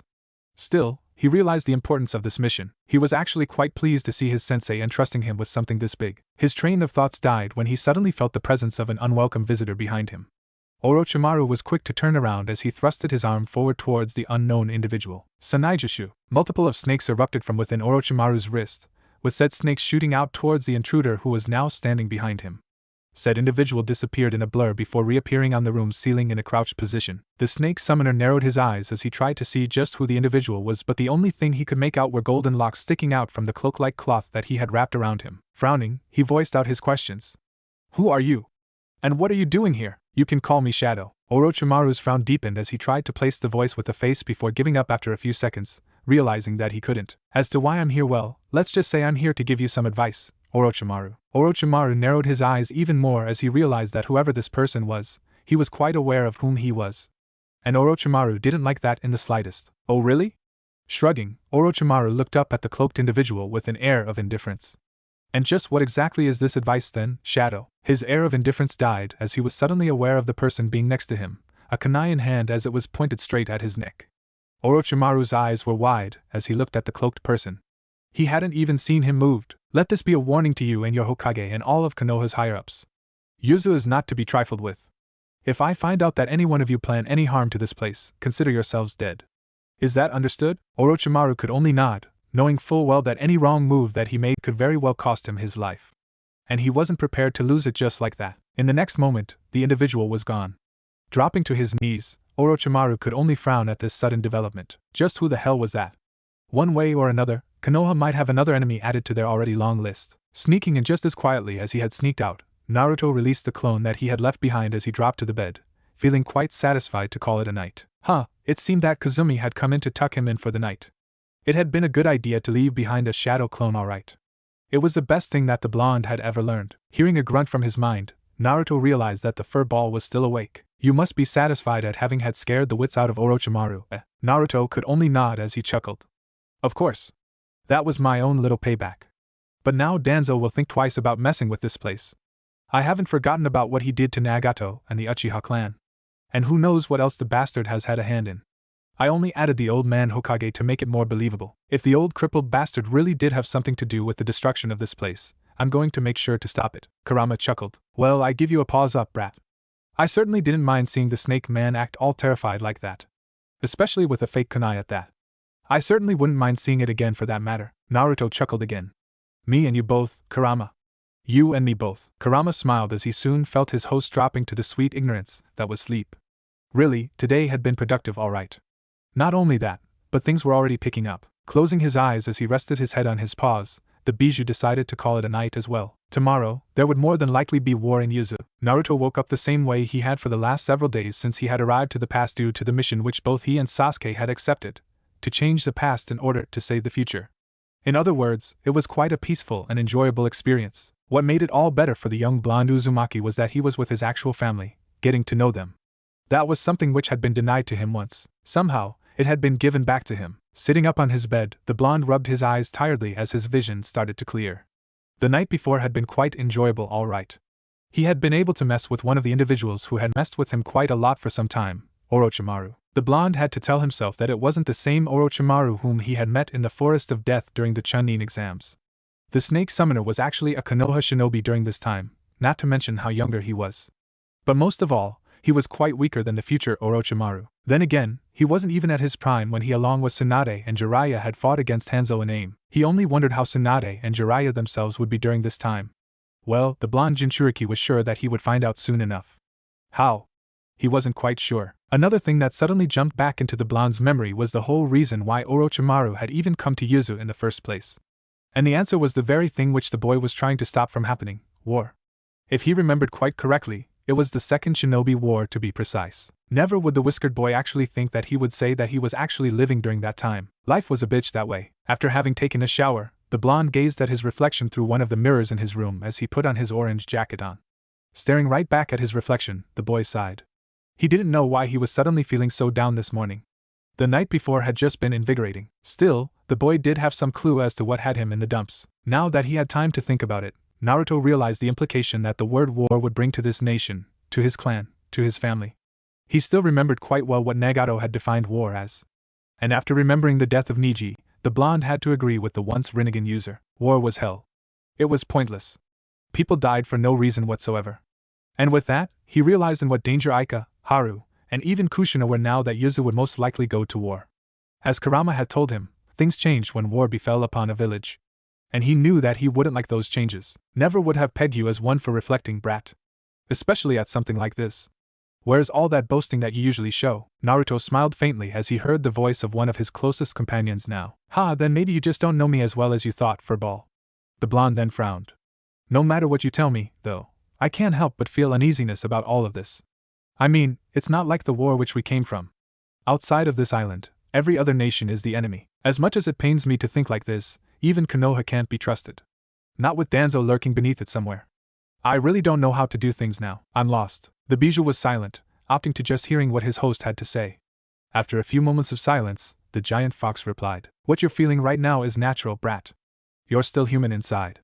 No matter if you want to admit it to yourself or not, you're afraid.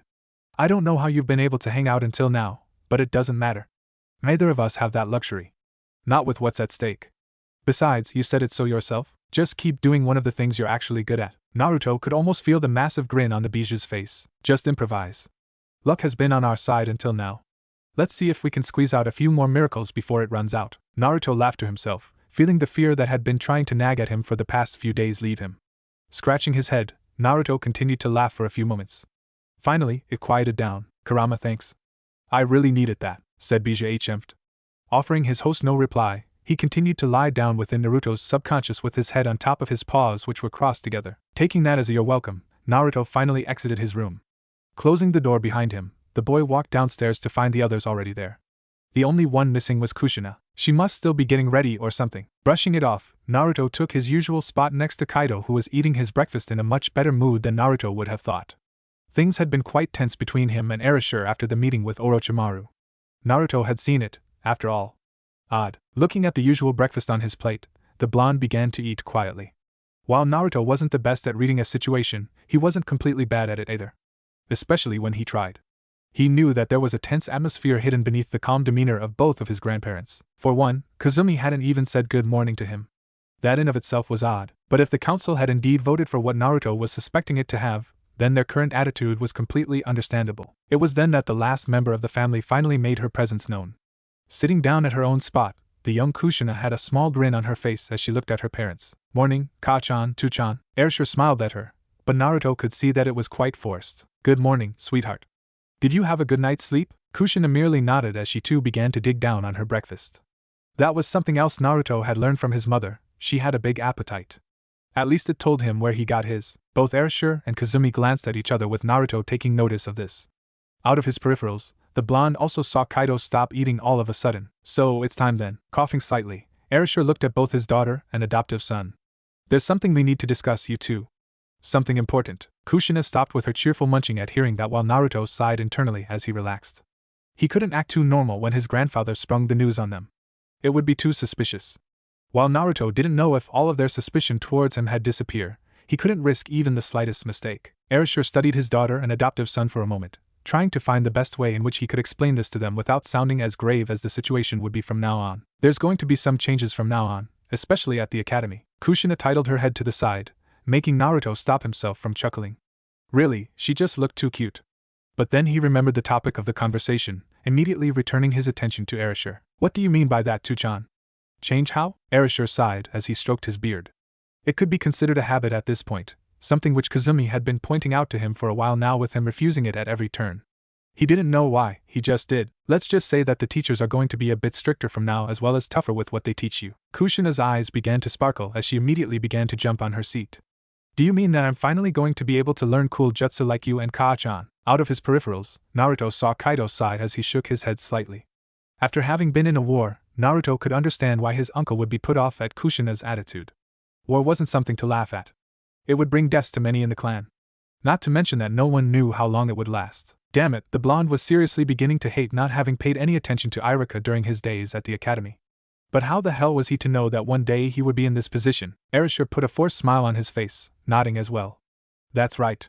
It won't be long before you can do awesome jutsu just like us. It was obvious to all of the others that Kushina was clearly just looking at learning ninjutsu portion, not even bothering to ask as to why things were changing in the first place. Still, it wasn't that Naruto blamed her. Like he had taken notice of many times before, she was still just a kid. Kazumi sighed as well before standing up and walked towards Kushina, kneeling beside her as she placed a hand on her daughter's shoulder. Kushina, you need to understand why this is happening in the first place. Kushina stopped her cheering as she looked into the serious eyes that belonged to her mother. Naruto saw how Airshire had a guilty look on his face, making the blonde realize that his grandfather had intended to tell Kushina that but wasn't able to do so in the end. He really does care for her, but he's also hindering her growth, brat. There's different types of love, others better than others. Your grandfather realizes that he's making a mistake in spoiling your mother. But at the same time, he can't help it. Naruto silently nodded with his furry friend's assessment. Once again, he really wouldn't know what to do if he were in Arashi's shoes. It did get him thinking, though. Being a good leader as well as a parent was no easy task. Kushina tilted her head to the side again. What do you mean, Ka-chan? Kazumi bit her lip for a moment before relaxing herself as she knew that Kushina needed to start thinking that there was a whole world out there besides Yuzu. The truth is that we're going to be going to war from now on. Kushina looked on in slight confusion. War? Kazumi nodded. Yes. This also means that you might be facing battle sooner than expected. That's why you're going to be learning new things at a quicker pace. Understand? Naruto already knew that his mother did understand. The young redhead was a lot smarter than one would think. It was just her childish side that prevented her from showing that to others. Not to mention the bit of selfishness that she had in her. Even he had to admit to that. Kushina looked at Kaido, who hadn't said a word throughout the entire conversation. He also had his eyes closed with his arms crossed in front of his chest. That means Kaido is going to be fighting out there too. It was obvious that the question had caught the others by surprise, even Kaido himself as he shifted slightly in his seat. Naruto internally grinned. Kazumi nodded in slight hesitation. That's right. Kushina looked away from her. I see. The woman looked lost, not entirely understanding what had just happened with her only daughter. Kaido, for his part, opened one eye to look at his younger sister. He seemed to be debating something before finally standing up. Both Airshire and Kazumi followed his movements as he knelt on the opposite side of where Kazumi was. He placed his hand on Kushina's head, rubbing it affectionately. Kushina looked up at him with a slight surprised look. Don't worry about me, shrimp. I'm going to be fine. Before you know it, it'll be back to normal. Kushina's mood seemed to lift up at hearing that. The next moment was surprising for everyone else as well. Kaido's eyes widened as he suddenly found himself on the receiving end of a hug from Kushina. Both Erashur and Kazumi shared a look before smiling. It was obvious that they were happy with this development. As for Kaido, he only knelt there, patting Kushina's head in an almost awkward manner as she continued to hug him. Naruto took all of this to heart. A smile formed itself on the blonde's face as he gazed at the scene in front of him. He hadn't really thought too much about it, but his mother must have suffered much more than him in some instances. After all, she lost all of this once. It's because I had those bonds that I'm suffering now. Naruto recalled those words all too well. It was what Sasuke had told him when they had fought at the Valley of the End. And he had to agree with his rival. Naruto himself had experienced that as well with Jiraiya. Not to mention with Neji as well. Bonds were powerful. But when they were destroyed for whatever reason it could be, it hurt. A lot. There really was no way to describe the pain that came along with it. At the same time, however, Naruto knew that things were different this time. He was here. In this time period. And he had the power to change things. Which was exactly what the blonde was planning on doing. Hell, even if he didn't have the power, he would still try to do something however futile it could be. That was just the kind of person that he was. It was also the same reason why he even accepted coming back to the past in the first place. Kazumi tore her gaze away from her children to look at Naruto, remembering that they had yet to know how he felt about the situation. But before she could even get a single word out, her eyes saw the serene expression that was present in the young boy's face. It was the same serene expression that she had seen the boy express when he thought that no one was looking. And even now she didn't know what it meant exactly. If only she could know what the blonde was thinking. But then the expression changed. Instead of it being calm and peaceful, it turned into one of full determination. The thing that shocked her the most, though, were the blonde's eyes. No longer were they calm, belonging to a person which could bring no harm to others. No, they were the exact opposite of that. And that was what shocked her. Erashur saw his wife's eyes widen out of the blue. Following her gaze, he too saw the look which now presented itself on the blonde's face. The thing that shook him up the most was the blonde's eyes as well. He recognized those eyes. He had seen them many times before in other people in the past. That particular thought brought the most shock to the Uzumaki leader. They were the eyes of a capable shinobi. Erashur lost himself in the intensity of those eyes. There was nothing he could think of that would explain the sight in front of him. And if he were honest, that scared him even more than the coming war. Naruto glanced at Kushina as they made their way through one of the hallways in the academy in order to get to their classroom. What his future mother had done had certainly surprised him a lot, alright. It seemed as if the redhead had taken to doing that to him at every chance she got. It was the fourth time now in which she had caught the blonde off guard. At first, Naruto had thought that he had gotten Kushina's personality down, and while he wasn't exactly too thrilled at what he saw, it was what he had been expecting. But now, a complete 180 turn, and the blonde couldn't be any happier. Reaching their classroom, the pair walked inside, finding many other students already there with the instructor being later for once. But with the changes that were coming up, Naruto could understand that. Both Aika and Haru were also already there. Walking to the back of the classroom to his usual seat, Naruto ignored some of the stares he got. It seemed that not all of the students were used to him yet. Well, he could live with that. He had been a pariah for 12 years. A few days was nothing to him. Kushina was also walking next to him, which could explain some of the stares. Naruto idly remembered that they had been much worse yesterday when he had ran into the playground dragging Kushina along with him. Even more so when she had hung out with him and the others instead of the usual flock of girls that she did. Aika immediately frowned when her eyes caught sight of Kushina. Haru merely waved at him. The issue between the two girls was something that neither boy wanted to get in between of. They cared too much about their health to do so. Instead of the usual orderliness that ran supreme in the classroom, now there was only chaos. Okay, maybe not chaos per se. But all of the students were scattered about, talking amongst themselves about the unusual absence of their instructor. Some were even talking about the sudden change in Kushina. Aika leaned on top of the desk as Naruto and Kushina stood in front of her, with Haru being the only one actually seated in his seat. So I'm guessing you two have heard. Naruto nodded. Yeah. Did your dad tell you already or what? Aika shrugged. He wasn't entirely sure. But I told you he was a jonin. My mom was a jonin too. They resigned after they had me. But that's not the point. My dad had a little get-together with his old buddies last night who still are shinobi. It seems that they already suspected war once those shinobi from Konoha got here. Haru over here confirmed it for me. Hearing his name, the boy nodded. Why yeah, Naruto scratched the back of his head. It's only logical, I guess. Kenjiojikin was there too. Telling Haru was to be expected. For the boy? Yes. Especially since he's not like the others his age. Kushina on the other hand was looking around the classroom, a frown on her face. Naruto noticed this but decided not to comment. He had a feeling as to what was troubling her. Aika continued, anyways, at least now we're going to be able to learn useful things because of this stupid war. Naruto's attention was immediately focused on her. Stupid? Why would you think it's stupid? Aika looked around the classroom for a moment before finally answering the eager Naruto. Think about it, Whiskers. This is not our war. It's Konoha's. They should just handle it themselves instead of trying to get us into it. Well, not try anymore since they succeeded, Haru spoke up from his spot. But we have an alliance with them. Doesn't that mean anything? Aika grinned. Yeah, I guess that must have been their excuse as well. But my dad has taught me something. In the shinobi world, alliances don't mean a thing. They're just fronts for a temporary peace which will be broken the moment that one nation gains the necessary power to strike. Naruto couldn't help but frown at hearing this. Hey, she's right, you know. These days, that's just exactly how things are. This girl, I'm really starting to be intrigued by her, brat. Naruto ignored the now excited fox. Instead, he was analyzing what Aika had said in his mind. Needless to say, it went against everything that he was fighting for. Something which he had been close to achieving in his own time. Then again, it had took a madman trying to place a genjutsu on the whole world to make the other nations realize that fighting amongst themselves was pointless, but still. Like Kurama had so kindly put it, though, things were different during this time period. War was a common occurrence, so it was no surprise that Aika's father, who was also a shinobi, would think that way. That didn't mean that he liked it, though. That isn't the right way to look at things. Aika looked at her friend who had his head lowered, his hair shadowing his eyes. Haru turned his attention to the blonde as well. Kushina heard the way Naruto had spoken, which made her turn towards him as well. His voice, it sounded kinda hollow in a sense. The young redhead didn't know how to exactly explain it. Aika had her entire attention focused on the whiskered blonde. Alliances, treaties, agreements, whatever you want to call them. They're just exactly what are needed right now. They can help foster relations between nations. It doesn't even have to be nations. The same can be said about just two ordinary people. If there can be no agreement, no understanding, then wars will just continue. There will be no true end to any of this. The cycle of hatred will never end, which means war will never end. And all of that will just lead to our downfall one day. That's why, as insignificant as they may look, alliances are important. They could just be a small step to fixing the cruelty of this world. The other three kids had their eyes wide open, not exactly having been expecting Naruto to be saying things like he was. He sounded a lot older than he looked at the moment. And that confused all three of them. Naruto came out of his stupor, realizing what exactly he had just said, what he had been planning on saying. He wanted to punch himself.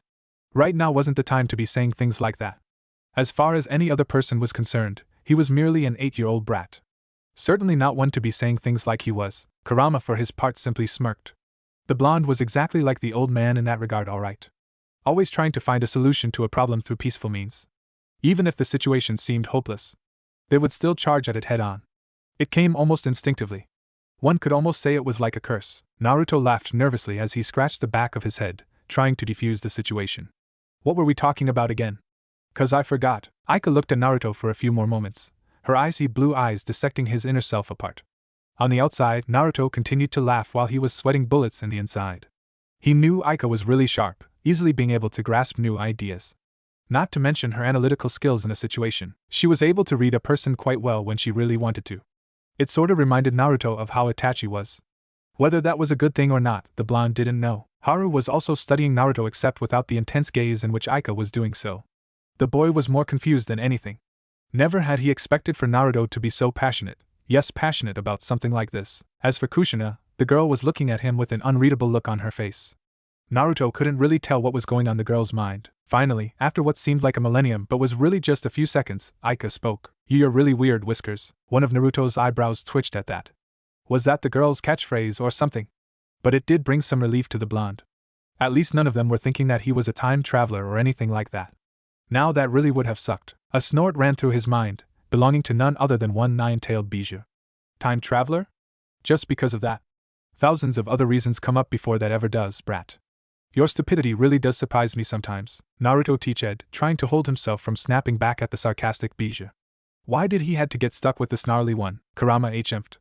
Please. We both know you would be nothing without me. Naruto rolled his eyes internally. I'm pretty sure I would be living a quiet life with both of my parents in my time. Thank you very much. Kurama smirked. You got me there. But where's the fun in that? That life sounds way too boring. Naruto smirked back. And I have to give you that one for ball. Which makes us even. All conversations ceased as the door of the classroom was opened with the Chunin instructor finally making his first appearance of the day. He looked a lot more serious than he normally did. All of the students were quick to get in their seats. Naruto sat where he normally did, with Kushina taking Haru's usual spot. Aika was on Naruto's right, with Haru being on Aika's right. For whatever reason, Haru hadn't raised one single complaint against Kushina when the girl had said that she wanted to sit there.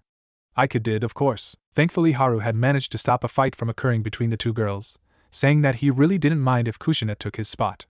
Aika had let the matter drop after that. The Chunin was looking at every single one of his students, mentally sighing at what he was about to do. Honestly, he knew that more than half of them weren't even ready for what was to come in regards to their training, if not all. But that was how the policy was during war, and he had to follow the rules that had been placed down long before he was born. As I'm sure many of you have already heard, there has been a sudden change in Yuzu's policy as of today. I know that Arashi-sama will no doubt announce this later today, but as future shinobi of Yuzu, you should be formally informed as soon as possible. That's a nice way to butter things up. Naruto had to agree on that one. Waiting just a moment longer, the Chunin finally continued. As of today, Yuzu will now be joining the Second Shinobi War. The Chunin paused to let the statement sink into the young kids. Many of them who came from civilian families hadn't been expecting that all. They didn't even fully understand what war exactly was, only that many people died. The Chunin cleared his throat to catch their attention before they could burst into a whispering frenzy. Now, because of this declaration, there will be many changes here at the academy starting today. Mainly your training. Unlike from before, we will be going at a much faster rate than usual. Now what that exactly means is that we'll be skipping most of the theoretical stuff and focusing more on your physical prowess, such as taijutsu and ninjutsu for example. Thankfully, they knew what those were at least.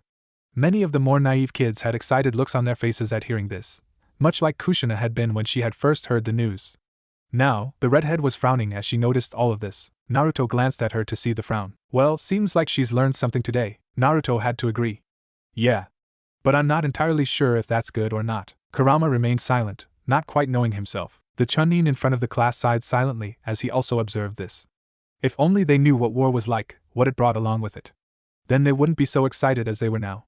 But he wasn't about to snap at them for it. They were still kids. Still, he knew that he would have to burst their bubbles eventually. That was one of his jobs as the instructor. He couldn't let them go out there with naive expectations. They would be dead before they could even put up a proper fight if that were the case. Raising up his hand, the excited murmuring from the class stopped. Now, that being said, we will get started as soon as possible. Our first lesson will deal with taijutsu, hand-to-hand combat. What the goal of this exercise is to let me know where all of you stand in regards to it. From there, you will be able to improve in this area. The Chunin knew that the first exercise was really pointless. None of his students had ever been in a real fight before, nor have any of them ever been taught any proper stances for basic taijutsu. As far as he knew anyways. But that was regulations. He had to follow it. Naruto had to control himself from screaming out in frustration. Damn it. This really will be a complete waste of time for me. There's no doubt about that, brat. But spying on the meeting between your grandfather and that snake will be useless. We already know what your grandfather's answer is. It would be moot to go. The fox was right on that point. But even though he had stated otherwise, Naruto really wanted to know if Orochimaru would mention anything about last night's encounter with Erasure. Please.